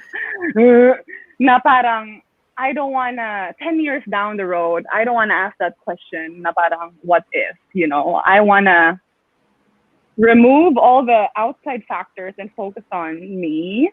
Yeah. Okay, why am I doing this? All that. And then keep going. So that's like one thing then na parang helpful when I was in doubt. Because it's hard. I think Yeah. I know a lot of people realize parang the life of an athlete is, it's not all that fun. You know, Yeah. I don't know if you talk to Heidi. It's really tough. Yeah. It's like Yeah. her whole Yeah. life. You know, Yeah. when we would talk about it. Na parang your whole day, and then that's every day. Especially Right. when you're really training for something. Right. It's really just about that, your sport. And I remember I was told once, not directly, of course, na I was ano bang word yun? Unpatriotic? Unpatriotic? Yeah. That's a word. Yeah, Even yeah. unpatriotic. Because I think it was SEA Games 2017. I had a big lineup of events. And I didn't want to, my coach and I talked about it naman, and he agreed. I want to remove 2 events. Because, hello, I didn't train. I stopped swimming. So I think people knew that naman, especially like the core swimming. Yeah. Na I actually stopped swimming for 3 months. I tried to get back into shape. So my coach and I decided it was the smartest thing to basically put my eggs in one basket. Na parang, Yeah. don't spread myself. Yeah, the main ones. Focus on the important ones. Yeah, because for us, we were like, well, the goal is the gold, you know, like silver, bronze, that's great, pero Yeah. it's gold that we Yes. all want. So we decided na I had to remove maybe 3. I can't even remember. Baka no, 2 or 3 events. And it's relays kasi just my schedule was hindi ko kaya at that time. And I was told na I was being unpatriotic because of that decision. And I remember when that came back to me, gosh, I changed. I really changed. I'm like laughing now, but yeah, something in me changed because I was like, dang, that's like my whole life. Right. And then, yeah, that was rough, but Yeah. Grabe. Mga keyboard warriors. yeah. I'm just gonna fix my hair while I'm being Yeah, and I think I don't know who's part of your core group kasi you mentioned I'm curious lang who's part of that core group kasi I have my core group din, like the people like I ask for advice and then when parang sumasama loob ko, doon ako nag-shell out ng emotions ko din. And they just become my listening parang soundboard ko soundboard ko lang kumbaga. Like I'm curious like who's composed of that core group of yours? Well, I think it's important to have people that are older than you or more experienced. So I have a tita that's in my core group that knows everything. My coach, because I see him every day and it's about swimming, so he knows. And I have, friends that are not swimmers. Or it's hard because you could only share a few things with them that they would understand. Yeah. So I have also friends that are swimmers. Most of them are not here in this country, but parang same mindset and just people that just understand how you think. Yeah. And I think it's important because when I explain something, I tell them something, they understand from my point of view, and they're so far from it na parang they see it at as it is. Yeah. So those are as in like my competitors from other countries. And they have been very helpful with, stuff like that. Okay, I'm like better now. So it's like when that incident happened right before the 2017 SEA Games, something in me changed. You guys talk about bubbly, whatever, fun. Yeah. At that time, I wasn't. I was like miserable. Like I could turn it on, but it wasn't. I didn't think it was genuine. Just because there was so much pain. But I don't know, like, if you knew me very well, I think you could tell the difference. But anyway, so something in me changed at that time. Na parang swimming was more of like, I wanted to do good, just not revenge, but not revenge, it's like a big word. Parang, to prove something, parang ganon. Yeah. So, I was just glad that I swam well in 2017. Right. It was a miracle. But after that, I didn't swim well at all. I think after that, I think it was also the adrenaline na parang I went through so much, like, right. Like my heart was so crushed. Yeah. I was like a different person. Right. And like I did it. I swam. Oh, I did well. I won a few medals. Okay. But after that, I didn't swim. I think 27, the rest of the year, mediocre swimming.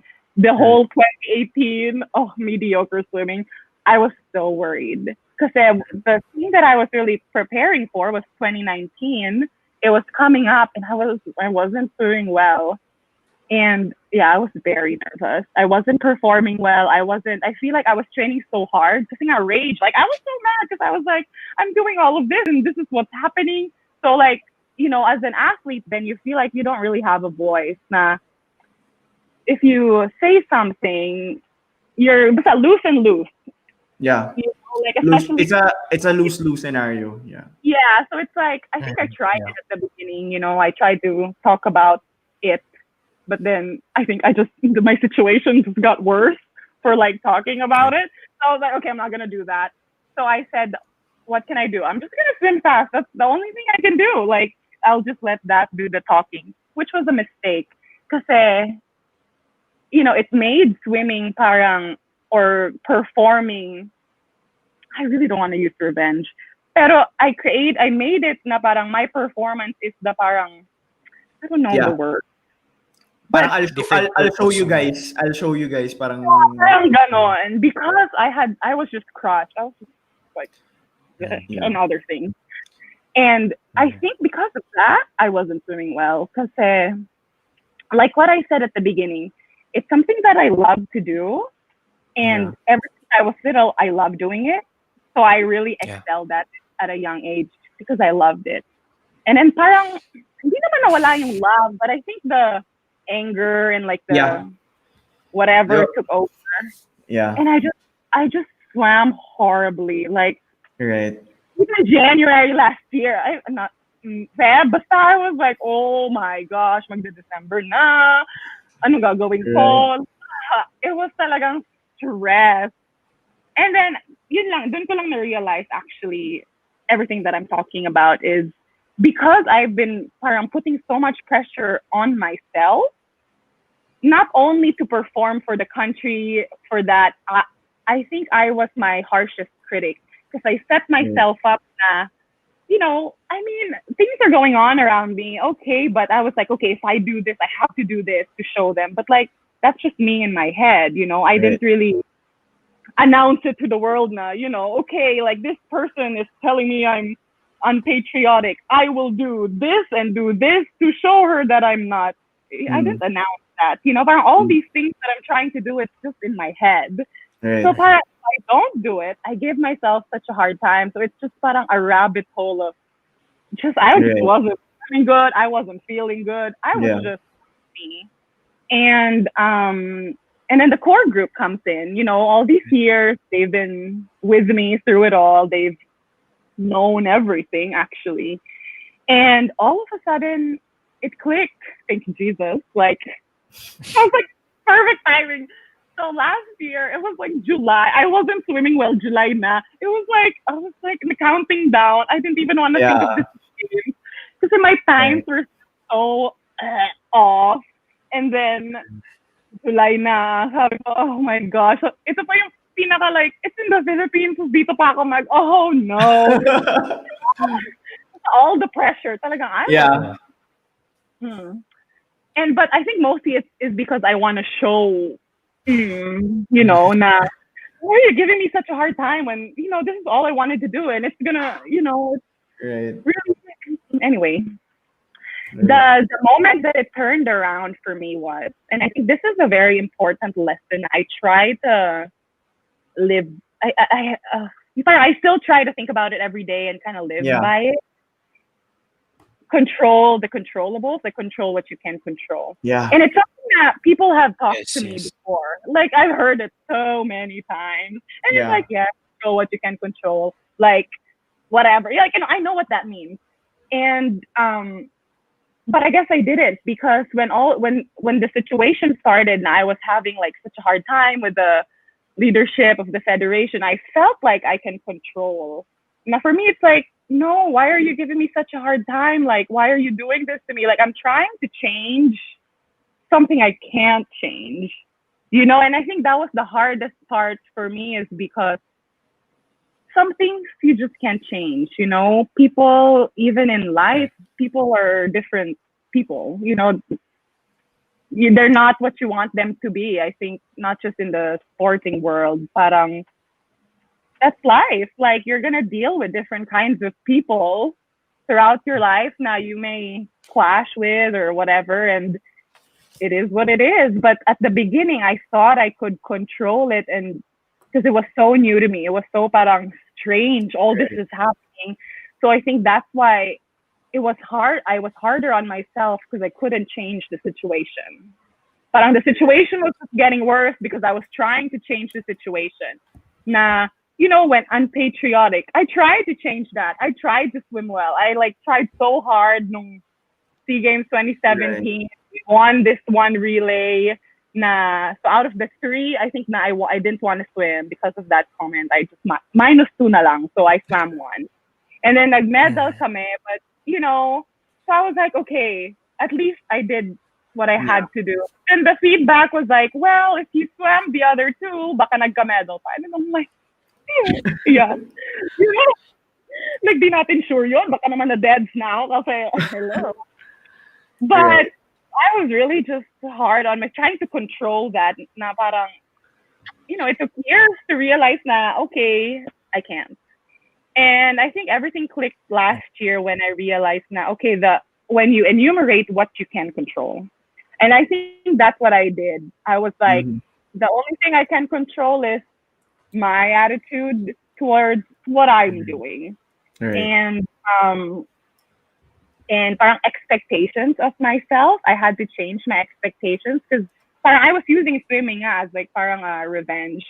And I talked to my coach a lot about this. And I had a competition, I think in Hong Kong. And he was like, you're in the middle of training. Magiging masama talaga yung swim mo. So just expect it. Just go out there and just race. Kahit anong nasi-feel mo, kahit na you're like sore, just race and enjoy. And, parang I was told that naman many times before, but I didn't listen. But that time I really listened. I was like, you know what? I'm really not going to expect anything. I'm expecting I'm not going to swim well. And I'm really just going to go out there and trying to enjoy. Kasi nga, I was like, my time din naman in swimming is counted. Like, I have to, I feel like I lost a few years just being angry with what I was doing. Yeah. And I competed my first day, I didn't swim well. But I was like, it's okay. Nothing new. And I looked at it differently. There was such a shift in who I was. Parang I was slowly going back to how I used to be. Parang the Jasmine na I knew. Like, I was, okay, that's kind of slow, but we move on. And I think the last day I got a best time and a national record, and I was so shocked. Like, I was like,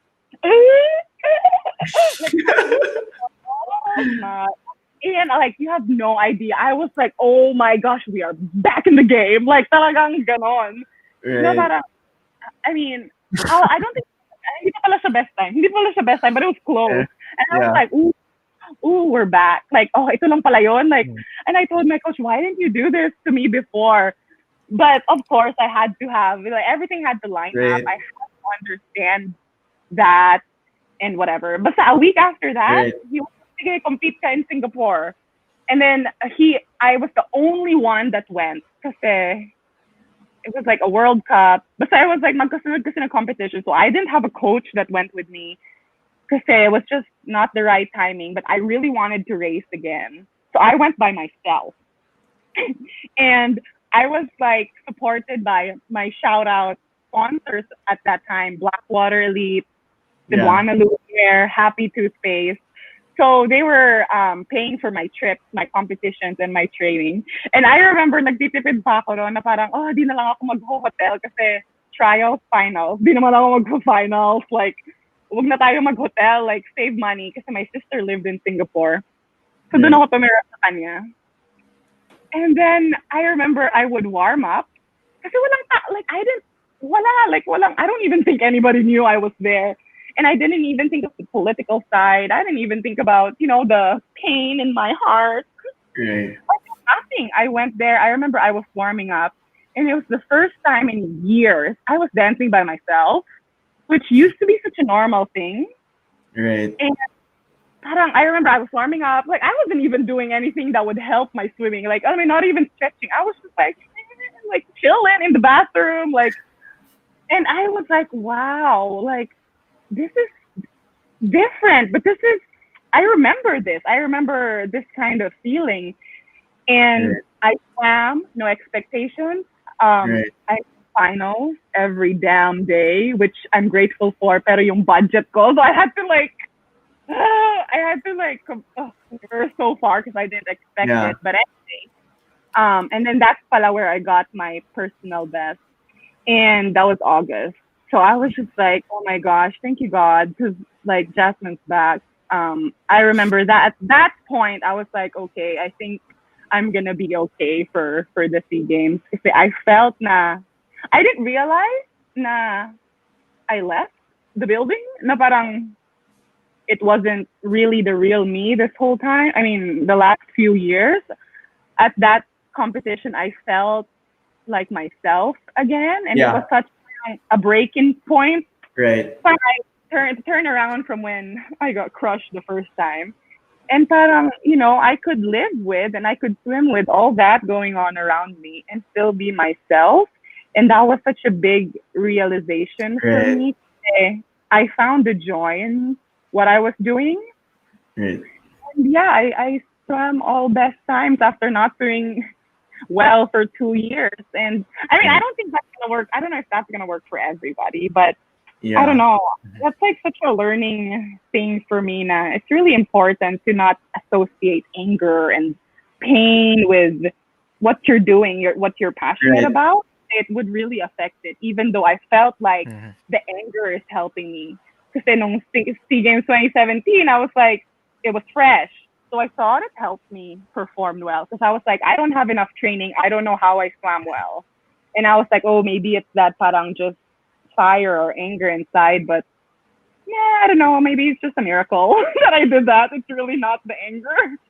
So yeah, I learned so much in the last few years.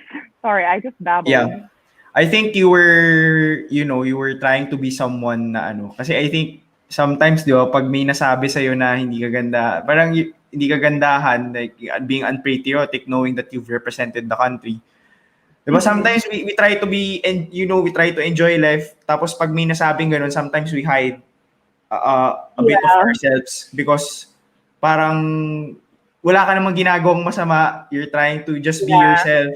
And then may nasabi lang yung tao and then you try to hide it na because you feel like, just to avoid the pain that you're gonna experience the next time you do it again kasi baka may masabi na naman, so you're trying to hide yourself. And I think you went to a path, I guess, ng ano, kasi it happened to be din kasi I was bullied din naman before. So there, parang I didn't like going out na kasi syempre I had so many pimples. Parang I was being criticized by it. So parang I don't want to go out anymore. Parang I don't want to socialize because baka masabihan lang ako ng ganun. So baka ganun din maybe nangyari. I mean, hindi naman in a context of a sport, but I guess yun parang we were born to be great and talented and gifted, being able to speak out what we feel, 'di ba? Parang pag nag-speak out ka ngayon, parang nagmamarunong ka na or maybe sobrang ang direct mo naman magsalita or nakakaano ka naman. So parang I think that's what a lot of people are experiencing, and maybe that is what you went through back then na you were just trying to be yourself, and yung nawala na yun, you were just having fun and no expectations at all. I think that's where you just be yourself, iba eh. Parang you were trying to be, proving. I think that's what I got from your story. Na yeah. I guess, yeah. But I'm so glad. Parang it was such a heavy burden na I don't know, when I kind of parang felt like myself again, parang nawala yung heaviness na I felt. Maybe that's why I swam, but I don't know. Maybe that's why I was swimming slow. I don't know. But you just felt that burden. A lot of people, athletes are just not training physically, like emotionally, mentally is also a part of it. And that's what I learned too. Now, I could train so hard physically, and I still didn't.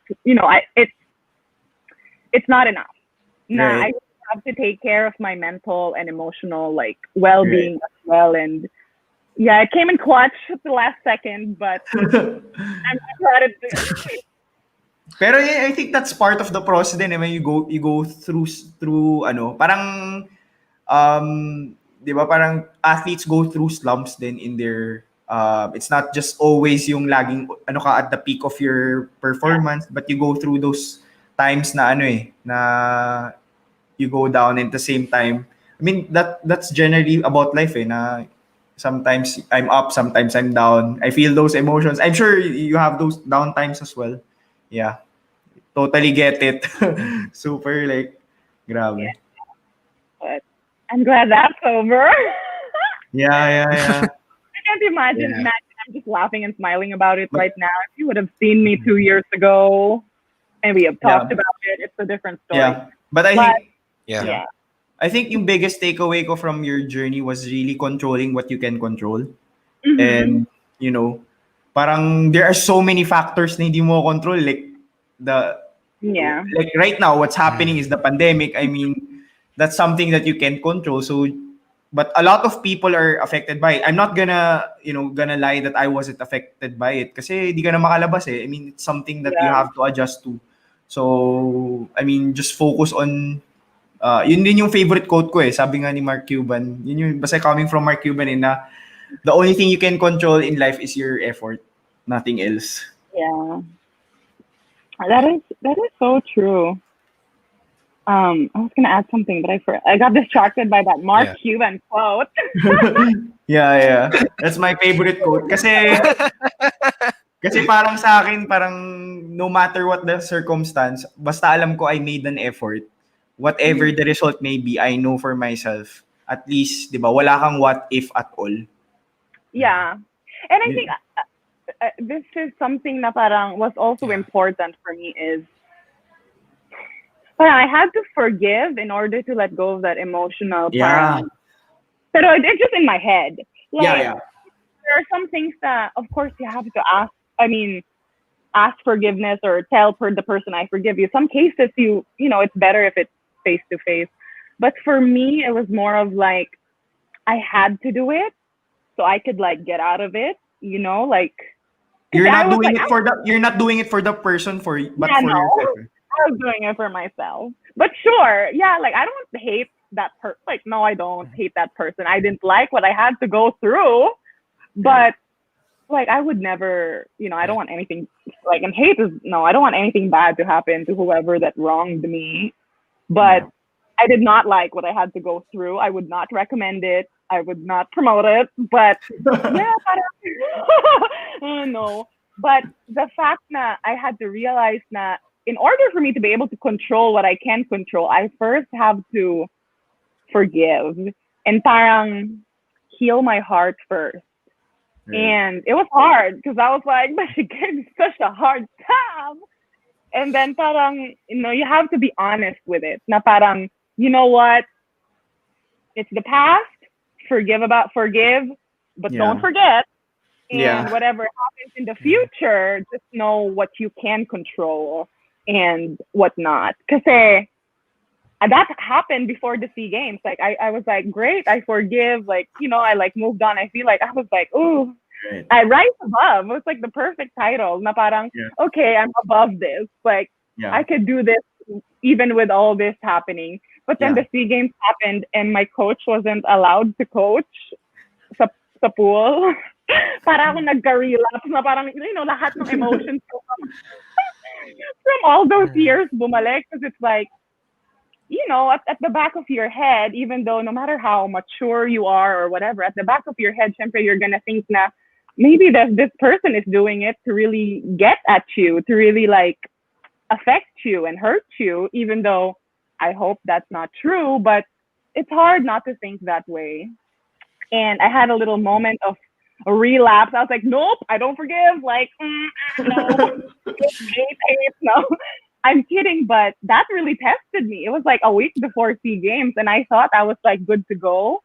And then pinagbawalan yung coach ko sa stadium, and I had to regroup again. You know, that's why it's important for an athlete to be mentally and emotionally strong. Because I feel like if I didn't prepare my emotional and mental, I wouldn't have gone through that. Right. You know, like I had to prepare myself, tried what I can to get him access, didn't work, and control what I can control. Okay, what am I gonna do? And I remember the first day that I was in Clark, you know, nakarating na naman. Swimming is a small community. You know, my first day, I arrived there, like, okay, SEA Games mentality, first day at the village. And then I arrived there, and then nakarating naman sa akin by, like, you know, friends or whatever. All these bad things being said by this person in power. And then, you know, you, like, crumble, and I'm, oh, my God. Like, and I was trying to, no, I'm emotionally strong. It's okay. It's just words, you know, and all those things that I've learned. And I remember my first training sa Clark, I cried in the bathroom. Like, no one even knows except for my tita that I called on the phone and my coach. The whole team was there. And I have never felt so alone. I have never felt, not that I have anything against them. No. It's just na parang, it's hard because you don't know who to trust anymore. Like, and it's a sad lesson na parang I picked up because it gave me like trust issues because I'm like, well, their boss is this person. They're all working for this boss. Even though I like them, they like me, we get along really well. I don't know if I could trust them. I don't know if I talk to them, they might get in trouble, or if they really want what's best for me. So all these things were in my head, and it's such parang parang I'm really overthinking it. Na is very unhealthy. Even if it's true or not, I put myself in that situation. And everyone was training. They were swimming, and I was just like bathroom break, and I cried. I called my core group and I regrouped. And I remember in the bathroom, sitting on the toilet, I was like, okay, why am I doing this? It's those parang bullet points of things to parang prepare myself to go out there and do what I can. And it's the controlling what I can control. I was like, okay, well, just to be safe, my coach is in here. I don't think I could trust anybody. What am I going to do if I need anything? So I controlled it in a way na I have friends from Indonesia. If I need help coaching, I'll just go to them. As in ganon. It was like that just because I was like, I don't know what to do. I don't know who I can talk to. It was weird because I didn't want to get anybody in trouble.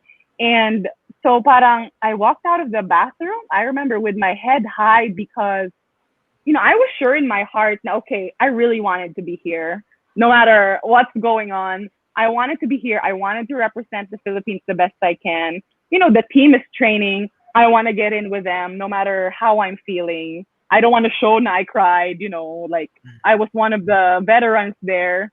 So even to the coaches, I don't want to show them that I feel very uncomfortable because, you want to keep the morale of the team high, even though there's something going on with me. You don't want it to affect people.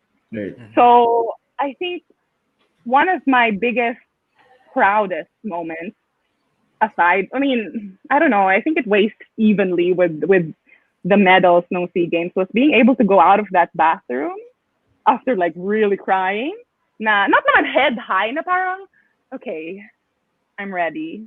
So I'm going to use with my head high. And I think if that was me 2 years ago, I couldn't have done that. And I really say that that's one of my proudest moments to people that know the backstory. Like, oh yeah, ang galing, you won all these medals. I'm like, but when I walked out of that bathroom, like, I was like, you go, girl. And it's a culmination of years na parang stuff and controlling what I can. So I walked out, talked to, it was normal. I was like, wow, I can't believe I'm doing this. Like, yeah, talking to the other coaches, talking to the other swimmers, but controlling what I can. I don't know who I can trust. So I'm going to train. I needed help. I asked people that I think I'm safe with. So I think that's a big takeaway, although, I still have issues with the trust thing, but really the whole controlling what you can control is so big for me. Nah, it really has helped me a lot. So yeah, wow. I said so many things that are like top information. Oh my gosh. Hindi pa nga nag-start yung SEA Games, umiiyak na ako. Oh my God. So, as in, I was telling my friends, grabe, hindi pa day one, hindi pa nga ako nag-overnight doon. Kakarating ko lang, umiiyak na ako sa banyo. Oh my gosh. Pero, when the SEA Games started, and my first event, seeing the crowd, as in parang cheering, they don't know they didn't know who I was. Like, come on, let's be real. Like, they were just there to watch swimming. Like, Team Philippines, whoever you are, And I remember walking out there. Oh, I don't know. I don't have words. And I was like, nah, it was all worth it. Like, it really was. So I was like, it's okay. I don't want to go through all that again, but yeah, it was fine. It was cool. But so like, I walked out there and then they're just cheering for you. I was like, oh my gosh. I never smile to the audience just because I'm so nervous before my race. Now, when they call your name, I wouldn't even acknowledge because I'm so nervous. I'm just going to prepare myself. Pero that SEA Games, just because I was so sure of who I was like, I don't know. I was a different person. I was like Mimi. Now, when they called my name, I would really smile to the crowd because they had that, the Filipino spirit had such a big impact for me, especially at that moment. Na every time I raced, I would like smile at them, even though it was so pilit. I really wanted to, just because I felt that energy. And I was like, oh, no matter what was going on, I was like, oh, I'll do it. And yeah, that's why I'm smiling now. It was such a great experience, regardless of the little stumbles beforehand. Once the competition starts, naman, thank God, it was purely about the sport, the swimming. And that's my dream. That's what I wanted. I just wanted it to be about swimming. And I had the best, ilang days ba yun? 6, 7, 8. I had the best days of my life. It was really fun. So, Right.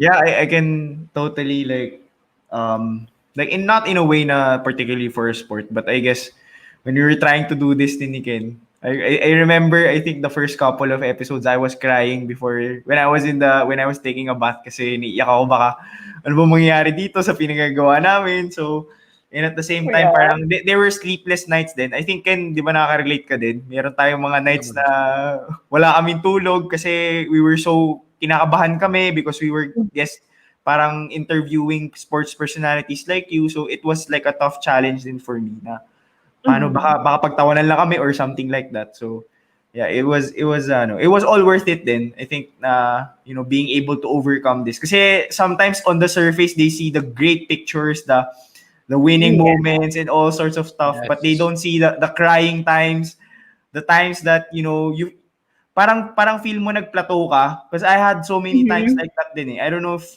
si Jesse admitted that he felt like hindi na siya nag-grow for a couple of years while he was still in the UAP. So parang I connected to it na it doesn't just happen to athletes, it happens to us din na may ganung times na sobrang hirap and you don't know where you're going and you get lost. What do you do? Like, if you don't... sorry, ako na nag-interview. Yeah, go. I'm just curious. No, I'm really curious. Yeah. Because, for me, it's like an athlete mentality. When you're in that, a plateau. So, I approach it. It's like an athlete mentality. But for you, how do you approach something like that? Yung ganito showtime, ganitong showtime. Ano showtime? Hindi yung Bro. Kasi parang you sometimes you feel like what you're doing is you're doing it over and over again. Parang similar, parang din naman. There's nothing different. So parang how I approach it, ganun din eh. Parang I think a lot. I think that's what I do. Na nag-iisip lang din ako. And then I ask support from my friends, my core group. Because there are times like that eh, parang sa career ko, I was an accountant before, so parang feel ko nagplateau ako. So, parang I had to make a different decision or I had to take a different action. Diba? Parang it's really adapting and learning, trying to learn and adapt to it. Kasi parang you're trying to do the same things over and over again. Parang it's not and then the result is the same. Yeah, it's the same eh. So you have parang just being able to be open to trying things out. I think one perfect example, I felt burned out. I think 17 episodes in, sobrang na burnout ako. But I was having fun. I loved what I was doing here. Pero 70 episodes napagod ako sobra. And I realized that I forgot working out. I forgot taking care of myself. I forgot watching Netflix. Diba, parang it has to be a holistic approach. So, nung na-realize ko yun, naging balance na rin yung, right now I'm having balance. And then I don't feel the burnout. I set boundaries with the things that I have in my life. So, really taking the approach of holistic pa rin. So, I think that's how eh. But yeah, it happens naman din sa amin na nagpa-plateau. Na parang feel ko wala nang pupuntahan, gano'n. I mean, certain mo, honestly, parang I admire that your journey rin kasi parang you found out what you love at a really young age. And I think, as for me, parang I was trying to figure it out ng, parang post-college, diba? So, it was good. Yeah. May add just to add. No, just to add on to that, kasi, yun nga, you always say na control what you can control. Pero it's it's not easy at it sounds di ba? Parang, Yeah. diba, like, No. there's so Super many hirap. things going against you. Mm-hmm. Diba? Parang, alam mo yun, parang you keep thinking this quotes na it's gonna be okay, but hindi iba talaga Like, that's why it's more amazing na ako personally, na i-share mo yung journey na gano'n na, yun na nga, like, you're just trying to do what you love. Like ako personally, people pleaser kasi ako So, I'm just trying to be myself, but bakit yung ibang tao hindi ma-accept yung ganun? Like, I mean, of Right. course, Yeah. obviously, sa'yo, it's on a bigger scale, but sa akin naman, like, personally, dito sa podcast, like sometimes I question myself, like, do I say something stupid, something like that? But at the end of the Mm-hmm. day, you just go back to the purpose. And yun nga, sabi ni Dino, we started this out na, yun no? Tayo na ini-interview. But, yun, but going back No, to the, sorry, I'm learning then. Oh, Yeah, okay. yeah. And at Di the ba- same time, yeah. Jasmine, no, just to add to Ken. So ay sobrang mukha lang kaming comfortable pero kinakabahan kami every episode. We talk about it at Yeah. times. Bye. Saka if you can check the background of all the guests that we've had, hindi sila Mhm. pwedeng we have to level up to their level. They cannot Yeah. like play kasi syempre kayo guys you are world class, you've competed in the Olympics. Yung challenge namin, the challenge that we needed to grow as human beings as well, being able to Mhm. be in front of you guys, talking to you guys and being comfortable with it. It was a tall order for us. So we had to really level up our game.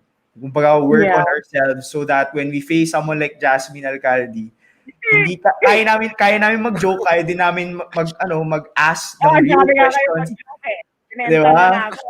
Di ba? So, parang we had to level up our personality. Kumbaga ganun, we had to level up ourselves as human beings. If not, kakainin kami ng takot at yung intimidation coming from you guys.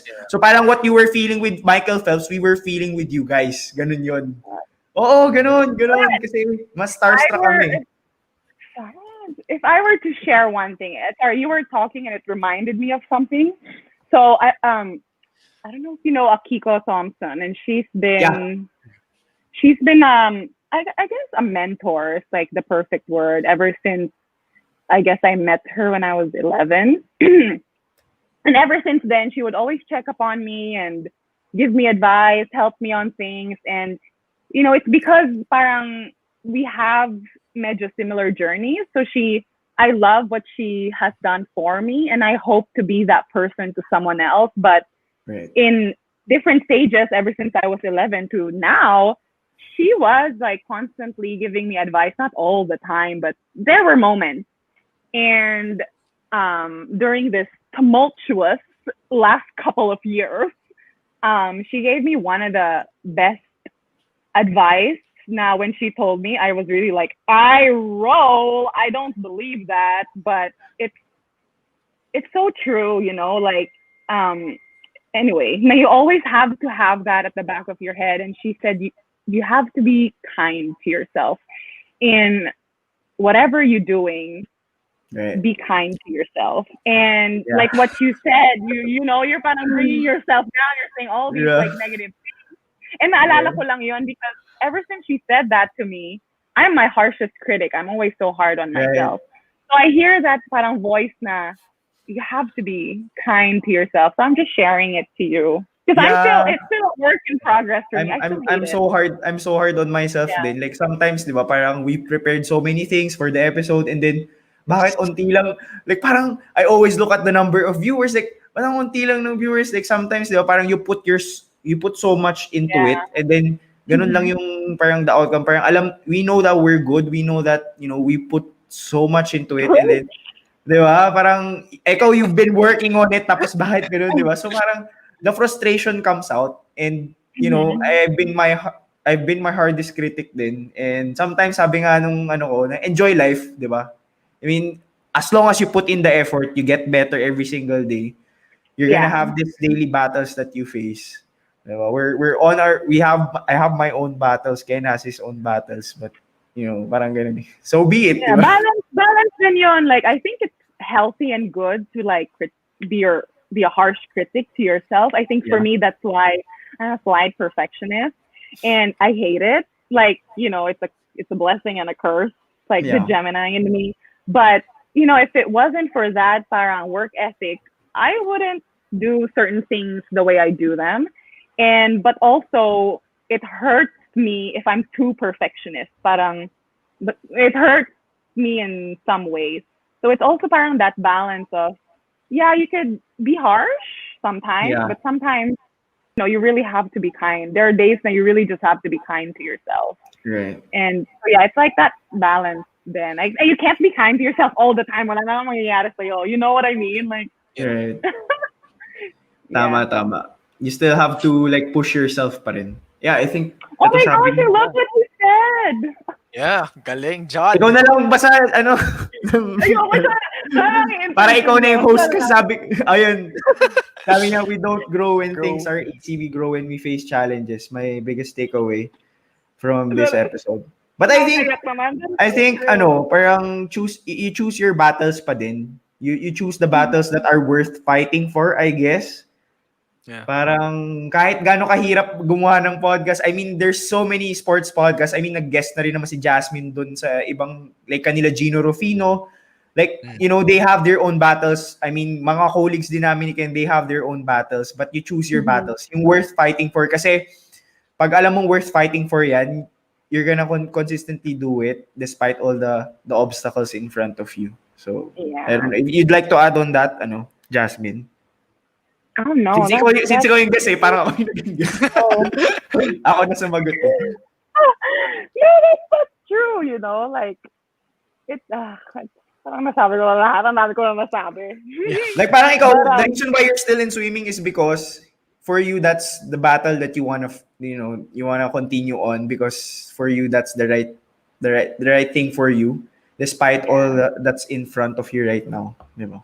Yeah, I think you have to, parang erase those outside factors. Kasi I always like to think 10 years from now, I don't want to have any regrets. Like, let's say I quit swimming because I was just having a hard time. This person is giving me a hard time. Right. I cannot live with myself. I almost did that. But then I was like, okay, 10 years from now, if I think about it, I would not, I think I would just hate myself for allowing that to happen. So, like what you said, like, talagang go to your core and why you're doing it. And yeah. I just love what you said. I feel like I can't. That's it. Like we talked this whole time and then that's it. That's it. Basta choose your battles talaga. I mean, may mga battles that are not worth fighting for. So, let it go, I guess. Yeah. Just to share, like, Jasmine. Yeah, go ahead. No, it's just like the title because I love it so much because I feel like I don't embody that all the time, but it's something that I would love to strive for. It's also parang similar in choosing your battles. Is whatever's happening, parang don't bring yourself, this is gonna sound bad, down to that level. Like choose there are times that you have to really go down and dirty. Pero sometimes you just really have to suck it up, choose not to fight or whatever, and just rise above. So parang, I just love that title, and it's something that I want to do more of in the future, not just like in swimming, parang in life, then whatever obstacles come, if it's something that you can't control or something that is really not worth your time, your energy, just parang rise above it and just do what you can, do you, and let it take its course. So, Saka, I important sa akin, Jasmine, yung core group talaga. Super important. Who you surround yourself. Super, like, oh my gosh. They keep me afloat even the times that I don't wanna, like, I think last year was tough for me. Kaya last year parang hindi ako masyadong na-affected na ditong pandemic because last year was so tough for me. Like I had so much crying going on last year because I was being pushed and something, all sorts of that. Parang pinupush talaga ako to my limits, talagang grazing my level. I mean, in a good way. So, but it was so tough that it prepared me for this year. Sobrang, like, core group. I don't know what you wanted to add, pero super important the people that you surround yourself. I have people that, pili lang sila, pero alam mong when like, it matters the most. Yeah. Like, I remember my I remember my coach nagtitraining ako and in the middle of practice I would just cry. Like, because that's how it affected me so much. And, if it's another person that doesn't really understand, parang as in papagalitan na ako noon. But like, since he was part of the core group that knows, and it was so helpful na parang I would stop and I would cry, and he didn't get mad. He was just like, you have to keep going. Like, you can't parang let that dictate what you're gonna do. And I was like, but I thought about the thing that just happened. And he was like, you can't just stop whatever it is you're doing just because. So parang, that core group talaga na parang lives life with you and like goes through it with you is very important. And wait, Bretty, she said like something really nice. Doon ako na-shock kanina. I was like, do you know her? Si Bretty Dichosa? Yes, si Bretty. No, but I want to know her. Don't prove them wrong. Instead, prove yourself. Yeah, I totally agree. That is so. I need to write that. Naka-save naman yan, di ba? Yeah. Pwede mo panoorin ulit yan. Yeah, I agree with this. Parang perspective lang yung pinagkaiba. You're trying to achieve something, but maybe yung sinasabi niya is rather than come from a space na I'm doing this to prove you all guys wrong, but I'm coming from the space that alam kong magaling ako.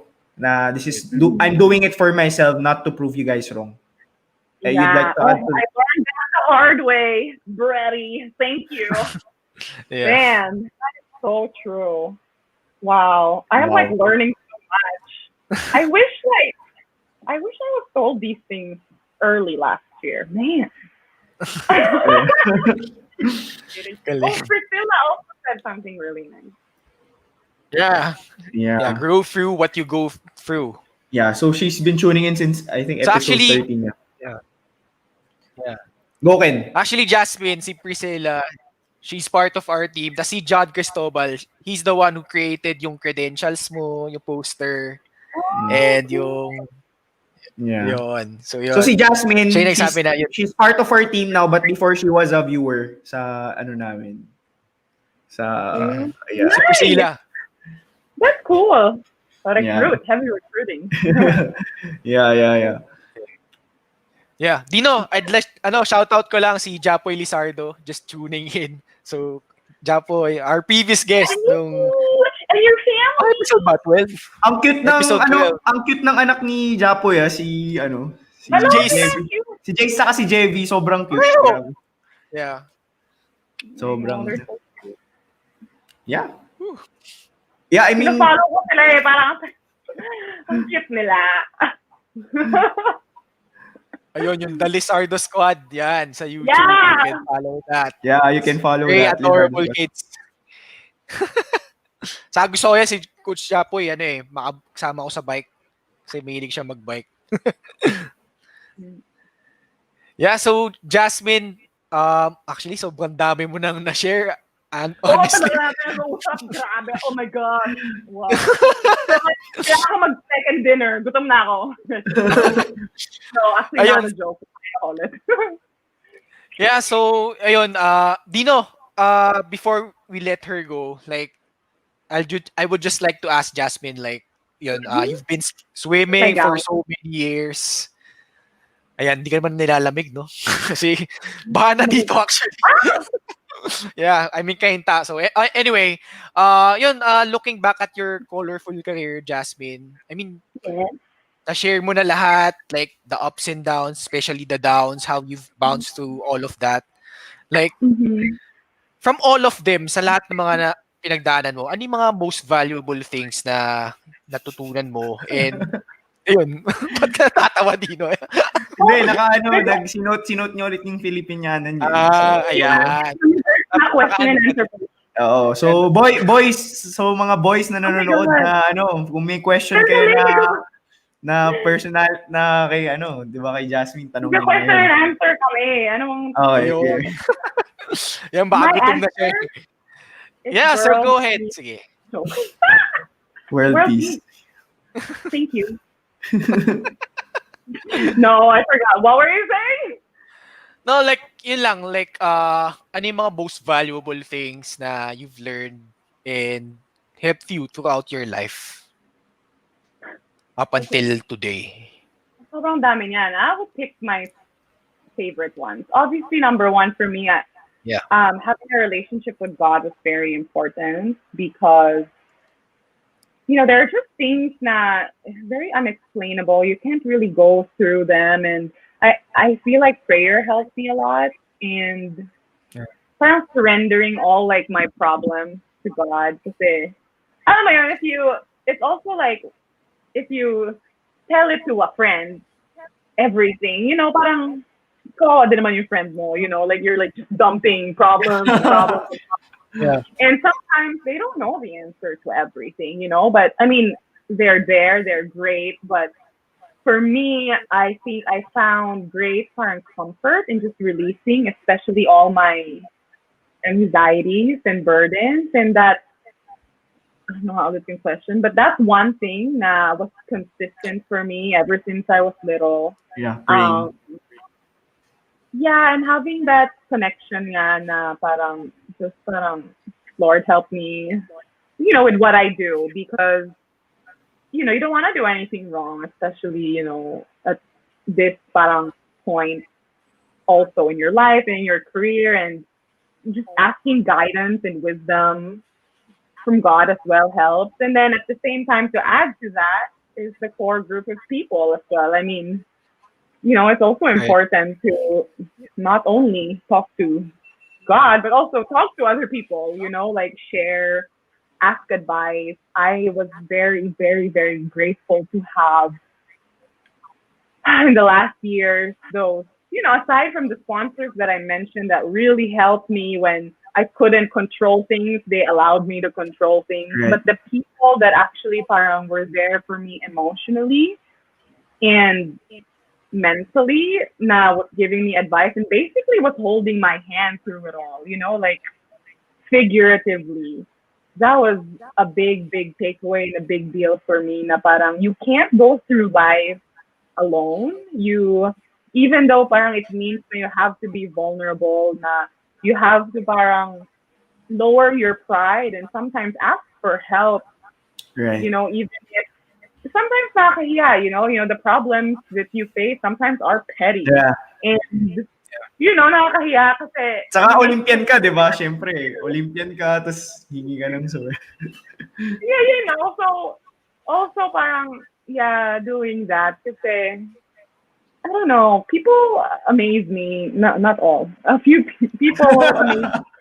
Not all. Sorry, I need to rephrase that. Pero parang sharing, like talking to you guys, I learned so much already.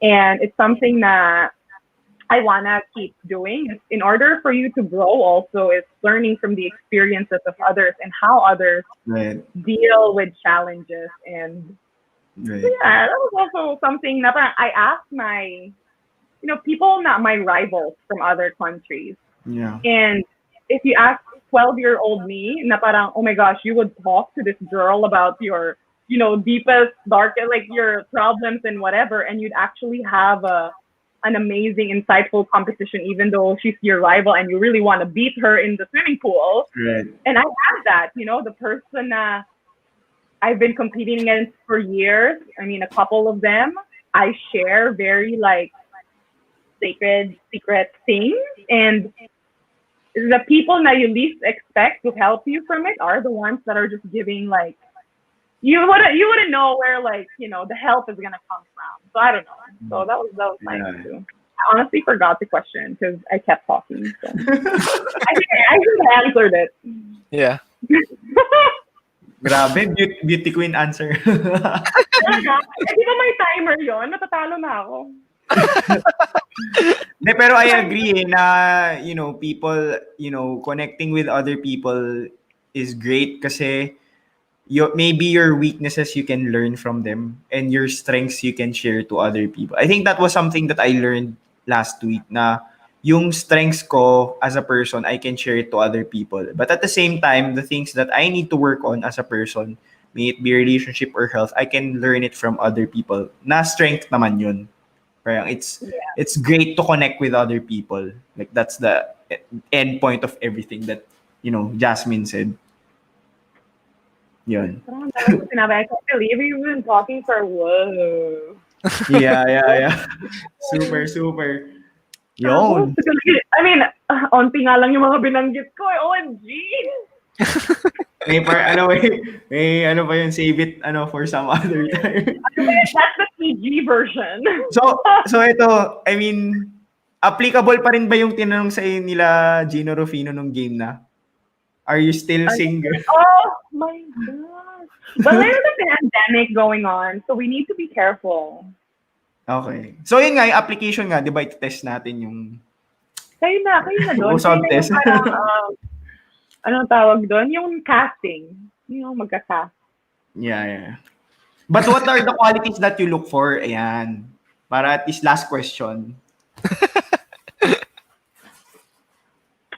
Actually, hindi ko alam. I think when I know. Alam mo yun? Like, no, I don't know. Like, I'm a nice person. No, as someone I get along, why am I answering? I get so annoyed that I was answering your question. Okay, no. No, that's basta nice person. Yeah, nice person yung clue. Okay. No, but sure. Yeah, Ken, may questions ka ba Ken, for Jasmine? Well, wala naman. Like, gusto ko lang magpasalamat, honestly, Jasmine. Really sharing that human side of you. And, ayun, sorry medyo kasi ako kasi na-relate ako. Of course, sa'yo nga on a grander scale of things na you're just trying to do what you can do, like trying to do what you enjoy. Pero, ang daming external factors na, hindering you from reaching what you want to achieve, ganyan. And ako naman, yun nga, personally, people pleaser nga kasi ako eh. So, ayun, pag every time, like, ito nga, lagi namin na pag-uusapan ni Dino to, like, kasi parang introvert, honestly. And it was such a big Talaga? leap of... Hindi mo introvert? Di ba? Introvert ako. By nature. I trigger it, I switch to extrovert pag ganito, nag-ano kami. Ayan. I can turn on my switch when I want. Ayun, just to get back to my point, like, yeah, sorry. Such a big leap of faith for us personally to do this podcast. And yun, sometimes ako personally, I question myself, like, kung tama ba yung ginagawa ko, mukha bound tanga on air, di ba? And yun, parang sa akin lang, parang just for you to share all of those, like, how you bounce back from it. And yun nga parang yung lagi mo sinasabi na control what you can control, napakahirap nun eh. Like ang hirap, easier said than done. Lang isa pang mahirap na gawin. Like laugh at your mistakes, di ba? Laugh at your mistakes, napakahirap din gawin. But at the end of the day, parang as long as your heart's in a good place and you know what you want your purpose, your real purpose, and yun nga, very important yung core mo eh, yung who you can trust. So yun, parang sa akin, syempre, sorry dahil ko open up, like, yun, I'm thankful sa fiancé ko, of course, sa family ko, na I could open up such things na, yun, si Dino kasama rin dyan kasi, yun parang nakaka-relate kami sa isa't isa eh. And nakakatuwa lang, like, you sharing that with us and sa viewers. I think it speaks well na, I think, what we tried to achieve dito sa episode na to, ayun lang, parang for me, it's such a great blessing na maano yung journey mo. Yun lang naman, honestly. Like the real journey. It's the real. I feel like, I mean, even for me, I don't want to talk about it. That's why I don't think I ever did. There's just a few times I would, but I never did. Parang, you don't want to be that vulnerable in front of other people. It's like, you just want to show your accomplishments and be like, yay, that's it. But what I learned also is, I don't know, but maybe other people are struggling with the same thing. And I don't know, if someone were to parang really condense the things that I've learned in the 3 years, and then all those people helping me into like, little things, and would make my parang healing quicker, I would have loved it. So I don't know. So yun lang. Maybe that's why I was like, okay. I mean, even though it's embarrassing for me to share stories of me crying in the bathroom, But that's the truth, like Yeah. it really happened. And Umiiyak pala si Jasmine. no, umiiyak talaga ako. Sa akin naman talaga ako. Like, Yeah. that's like a fact. Right, But, right. that's like the SEA Games. And I'm crying about something that has nothing to do with swimming, nothing to do with my Yeah. parang performance. I'm crying about something completely talagang outside Mm. of what I should be focusing on. And just parang to show na there's a lot of things that can affect you, Yeah. really affect you. Right. And even though I'm an Olympian, even the petty things and stuff like that, it some of them really affects me. So parang just to show na, like, wala naman talagang ginawa sa akin na to like physically hurt me or something said right in front of me. That never happened. It was just things that got to me through like people. It wasn't really a direct parang hit, but it still affected me. And even though like I'm an Olympian, I did all this, I did all that, parang that's the vulnerable side. Nah, that really bothered me. I cried in the bathroom for a few minutes, Right. and I think what's most important is what I did to kind of get out of that Right. toilet seat. Right. But Yeah. Yeah, and I think this is also a perfect opportunity kasi 'di ba? I mean, you're a swimmer right now, but you're also giving back to the swimming community. Maybe I Right. think it's a perfect opportunity to, yeah, 'di ba? Parang this was something that we were 'di ba? Na medyo na-attach forgot tayo about dun sa this. conversation. So, baka you wanna promote yung swim with Olympians Oh, that's PH. so cute. Um, yeah. So And there's what's this about? Like parang why you're doing this and at the same time parang what you envision this to be.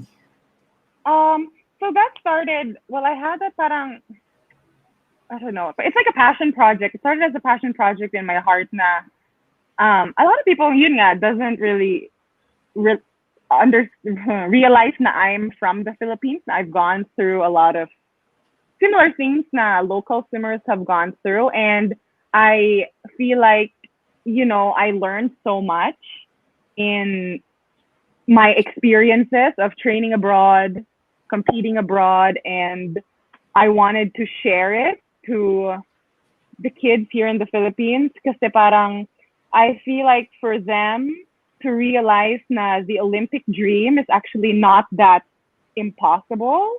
Na I want to show them na I was from here. I can relate to everything na, well, not everything, but like most of the things they're going through, going to school here, training here.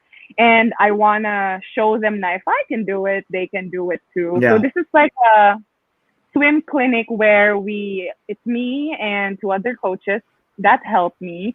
We go through to different provinces and we hold, it's like 3, usually sometimes 4, it depends, 3 to 4 day clinic of swimming in the water and lectures. It's really more for medyo experienced swimmers na, because what our objective is really parang hopefully creating that Olympic mindset and putting that into the heads of the kids here in the Right. Philippines. Na it's something that they can attain. It's something attainable. Na it's nothing impossible. And I think it's important for me to actually really be there and be like, I'm a person. I'm like just like them, and really sharing experiences with these kids to parang like what happened with.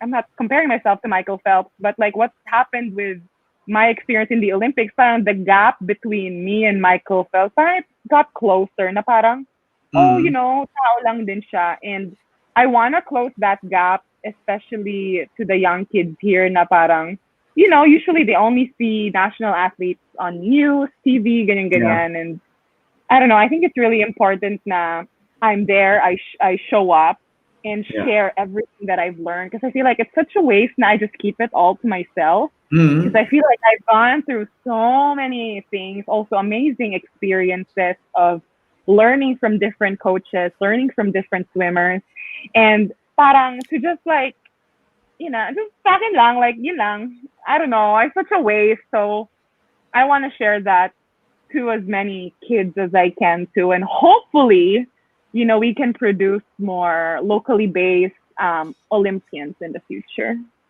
Yeah. Right. Ito may nag-comment si Kevin. I wish to sign up for Swim with Olympians so that I can continue to be physical and to not be afraid of losing. Oy, okay, yung not be afraid of losing. Yeah. I like that. A great mentality. Are there any like upcoming activities that you guys have or like Oh yes. Amen. Sorry, I was reading the comment. Gian. Yeah, I mean in the Olympics, yes.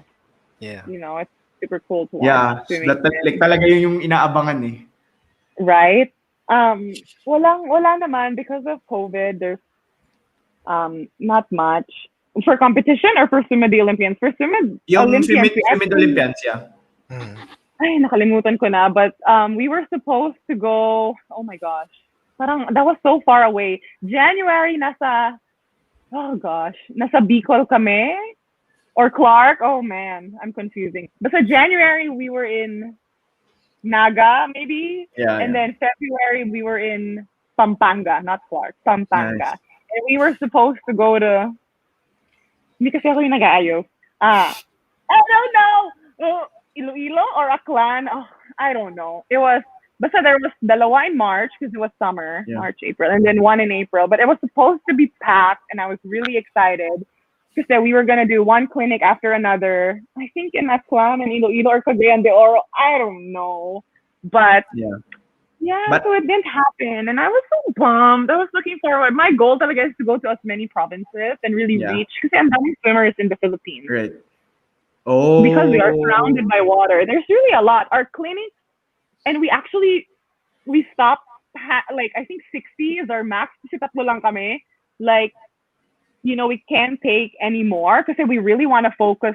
We don't want na maraming tao lang and then labo-labo. We really want to focus on correcting strokes and all that. So each clinic, there's a cap of how many swimmers can attend. And madami, like, I'm really shocked. Na-mute ka. Got Ayan. muted. Yan. AirPods ko. But anyway. Yeah. Ang daming swimmers in like, ang dami talaga. Nashock ako na parang, what? So I want to reach as many as I can. Yeah. So as of the moment, wala naman kayong activities. Like, people just have to be posted lang sa Facebook page ninyo. Swim with Olympians. Yeah, just posted. And it's also like, if you want us to come, we work kasi we don't just go. We connect with a club team in that area to help us with logistics. Organizing the event. If actually you want us to go there, talk to your club coach or team manager or whatever and have them contact us through Facebook. Kasi merong nagsasabi na, we want to do that, how to do that, and this is how we do it. The clubs from different provinces contact us and we connect with them. We can't just contact one person. It's hard. Yeah. May circle of influence na kasi sila dun sa province nila. Yeah. Gets. May nag-message na si Oh my God! Yes! Pretty. Yes! Anong province? Saan tayo pupunta? Ayan. So, ayan. Thanks. Oh my gosh, that's exciting. Yeah. Volunteer din ako. Ayoko, binibenta mo ako. Yun. Grabe. Ay mo naman, may spokesperson ka. Yun yung importante doon. Those are kids. We need to be behaved. Okay. Something, a Gemini, the other side. Or... Right. And of course, you also want to take this opportunity to maybe talk about your, inviting everyone to follow you on Instagram. And ano yung aabangan nila when they go to your Instagram? Ano yung kakaiba? Ano ba kakaiba? I don't know. Sometimes I post stupid things on my stories. Wala namang kakaiba. Ano ba kakaiba? I mean, yung workout. My life isn't that exciting. So if you're down to follow me, it's not going to be that exciting, but I work out. I swim. Demure. Huh? Demure. Yung demure side of you, they see it on the Instagram. Instagram? I don't know. Is it really? Maybe. I don't know. Yeah, sure. Demure ba yun? But De, joke lang. fun's going on. If you sometimes maybe I'll eat. You know, I'm thinking my friend might send me food. Wala, just take a video of myself eating. Oh, Yeah, I that's my think coach. yeah, si Archie. Yeah. Si Do Antique Cebu, Lanao del Norte, sana last summer. Sorry. Maybe next year. Yeah. Oh, Ayan.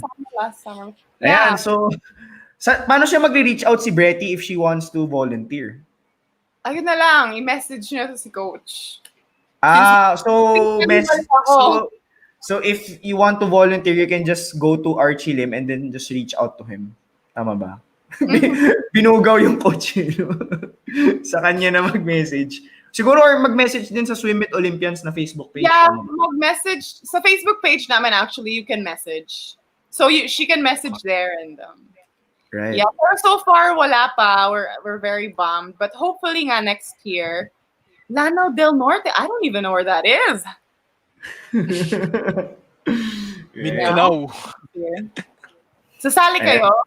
Not allowed. Joke. That time, Diba? Lang. Volunteer ako. I believe in the advocacy. I believe in it. Oh, thanks. Really? Are you like joking or honest? Hindi ako nagjo-joke. Yeah. Okay. Ayun. Ako sa swimming eh. Mamalunod ako. I swim in the swimming pool but I don't swim sa ocean. Sa beach? Natatakot ako eh. Bakit? Baka may shark? Yeah, I mean because of the shark kasi malaki I mean when I watch yung Meg, yung sobrang laki nung pating, like natatakot ako pag may ganun. Not sure ka lang naman. Walang malalaking. Hindi kasi I went to Boracay nga before tapos nag-flying fish kami.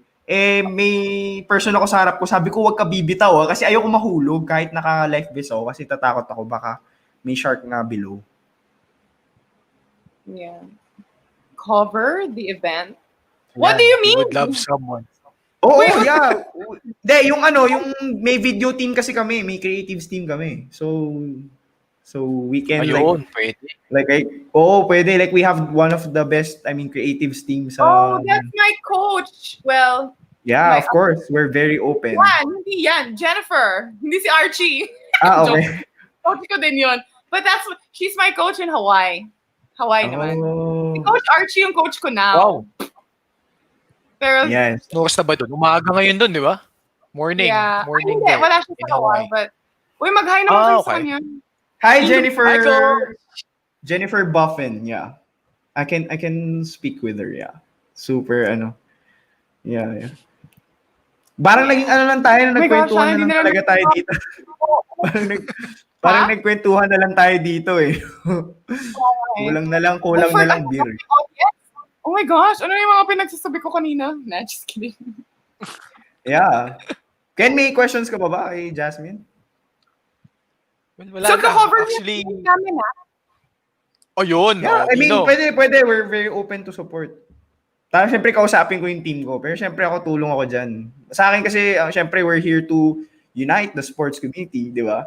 Even though people are saying it's not possible, but I guess, that's the mission. I mean, kami yung mga sports fans na we still wanna be involved and in any way we can, we wanna contribute to proliferating, lalim ng term, pero proliferating sports here in the Philippines.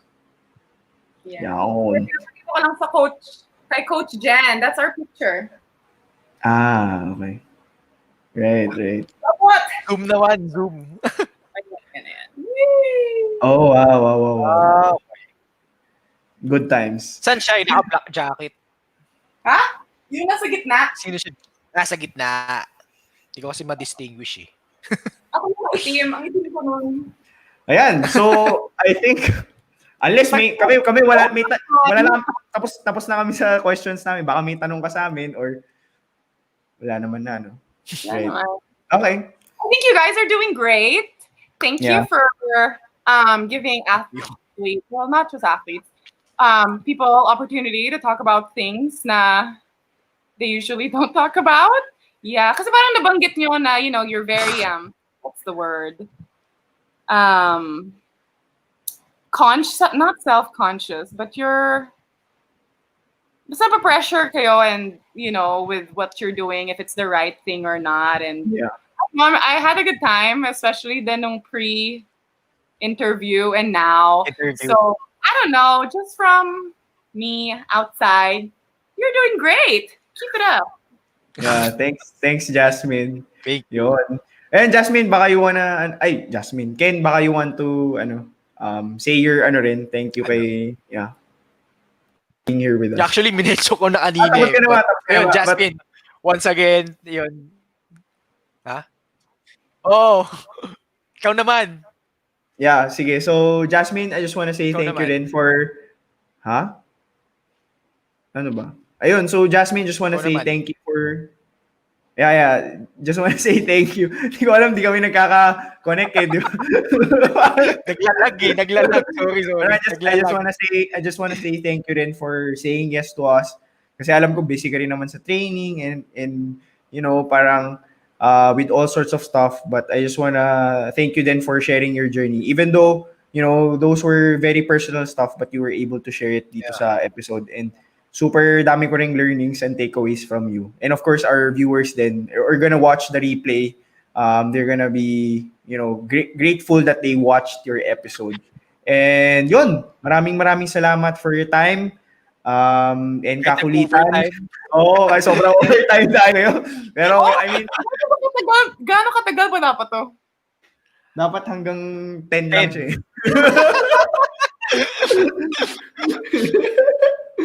I mean, I hope you don't mind naman na nag-extend tayo. Nga, kasi bago tong Kasi namin okay lang naman. Wow. Umaga na. I hope you didn't mind naman na nag-extend tayo, but No, I actually didn't know how long this was. You mentioned it kanina, but then nakalimutan ko. I think you said 9:45. 40, yeah, we were supposed to wrap. So nag-extend. Yeah, it was 10. I was like, did you say 9:45 or 10:45? I was like, oh my gosh, we're so. Yeah. Sorry about that if kami nag-extend. Yeah. But yun, thank you, Jasmine. Yeah, sorry. Yun, thank you, Jasmine. I hope you can read through yung mga comments then from other people kasi I think a lot of people, like si Kevin yun. Thanks, Jasmine, and stay safe. Ayan. So yan. Thank you, Jasmine. Hope to connect na lang post-episode. Sige. Bye-bye. Thanks, Jasmine. My fake ring light. Ayan. So hindi nangyari yung sale ng natin. Hindi nangyari yung sale na natin ng episode natin, but it was fun. Yeah. Yeah, I think Honestly, na-share naman na natin yung mga takeaways natin eh. I mean, earlier on. Yeah, actually, nakaka-overwhelm at the same time. It's refreshing din kasi, alam mo yun, yung pinagdadaan din natin, nakaka-relate tayo kay Jasmine on a grander scale, di ba? Like yun nga parang in her case, sorry napashare ulit ako, pero in her case kasi parang ginagawa lang naman niya yung gusto niya, she's trying to enjoy what she's doing, but certain factors, alam mo yun, parang at the end of the day, you can't really please everyone, but basta kailangan you just control what you can control, which is yun nga, I will always say this, easier said than done, kasi yun nga, parang di ba? Parang hindi madali. But yun, parang you always go back to your purpose. Tapos the people that you trust, yung inner circle mo talaga. So yun, ako if she's still here, but really grateful ako na she allowed herself to be vulnerable just so na matuto yung mga viewers. And I'm hopefully, yung mga nanonood pa ngayon, I'm sure you took away really valuable lessons from this episode. Ayun, Dino, ikaw, anong masasabi mo? Yeah, I think I was able to share naman na what I was learning from this or what I was taking away from what she shared sa atin kanina. So I'm just grateful that we had Jasmine here with us sa episode na ito.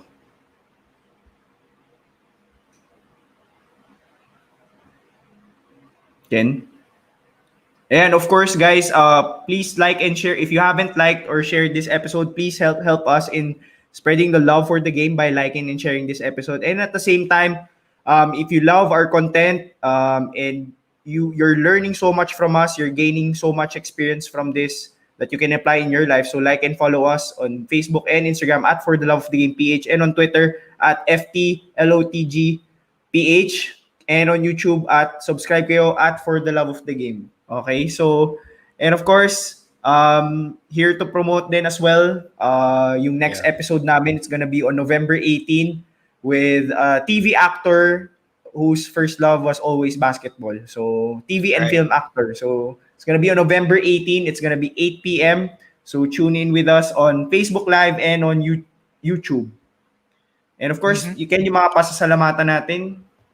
Oh, of course. Go.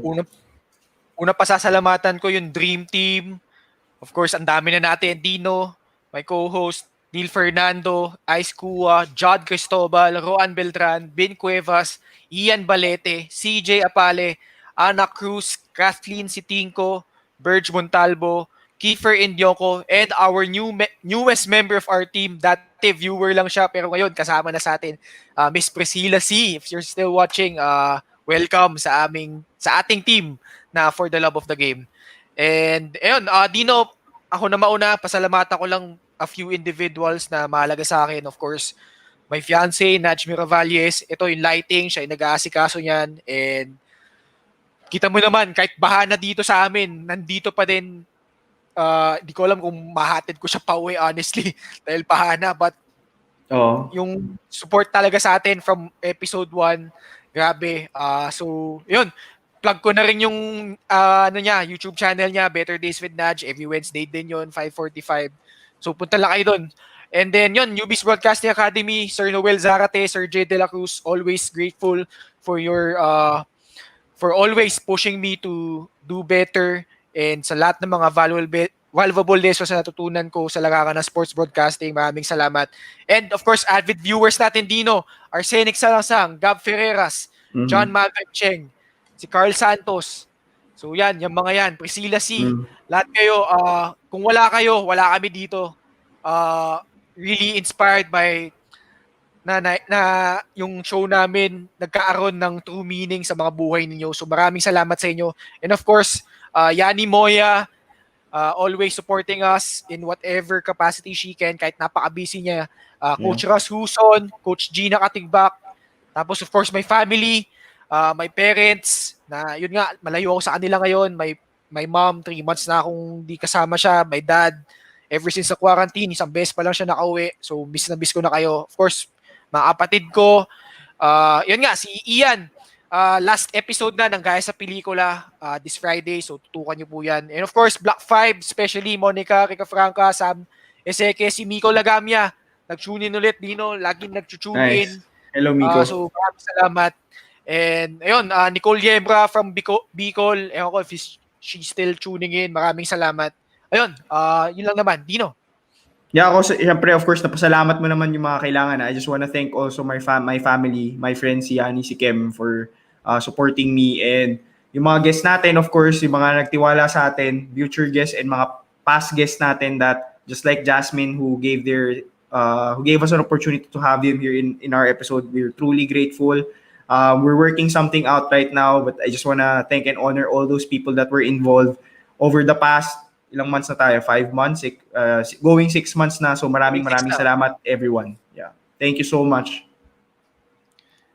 Yeah, so I guess, Dino, that does it for our episode for tonight.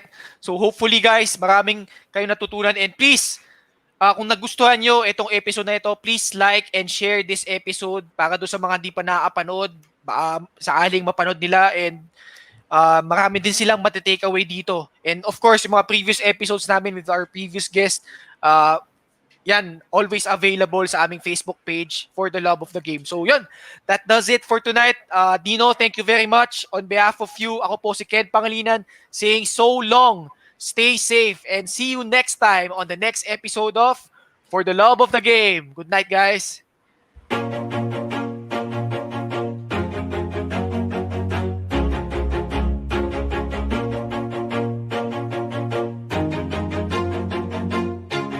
Always do it on my own, so I gotta get through it. And the only thing I know is to love what I'm doing. Never give up, never slow, till I finally prove it. Never listen to the no's, I just wanna keep moving. Keep my head up when I act, head up, that's a fact. Never looking back, I'ma keep myself on track. Keep my head up, staying strong, always moving on. Feel I don't belong, tell my thoughts to move along. Push myself to be the best, die with no regrets. Live with every breath, see my message start to spread. And I had so many dreams, then you hit your teens. Life ain't really what it seems, try to find out what it means. Always do it on my own, so I gotta get through it. And the only thing I know is to love what I'm doing. Never give up, never slow, till I finally prove it. Never listen to the no's, I just wanna keep moving. Yeah, I put out all this art, it's my only medicine. Yeah, everything I do, I'm just being genuine. Yeah, I'm sick of being screwed, feel my own adrenaline. Yeah, I do just what I do, and I hope you let me in, yeah.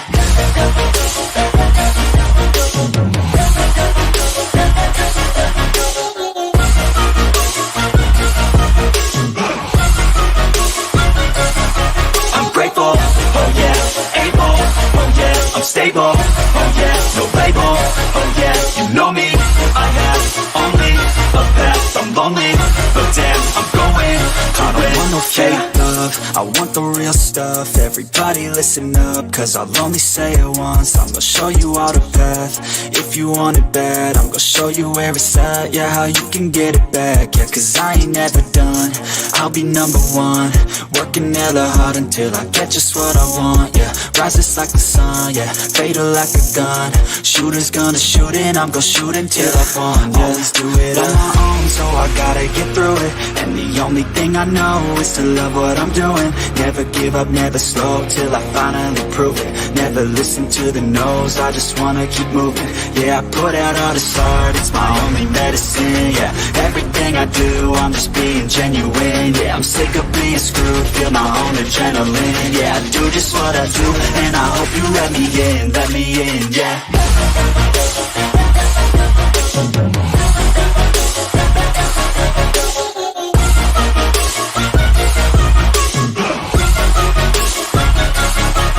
Grateful, oh yeah, able, oh yeah, I'm stable, oh yeah, no label, oh yeah, you know me, I have only a path, I'm lonely, but damn, I'm going to win, yeah.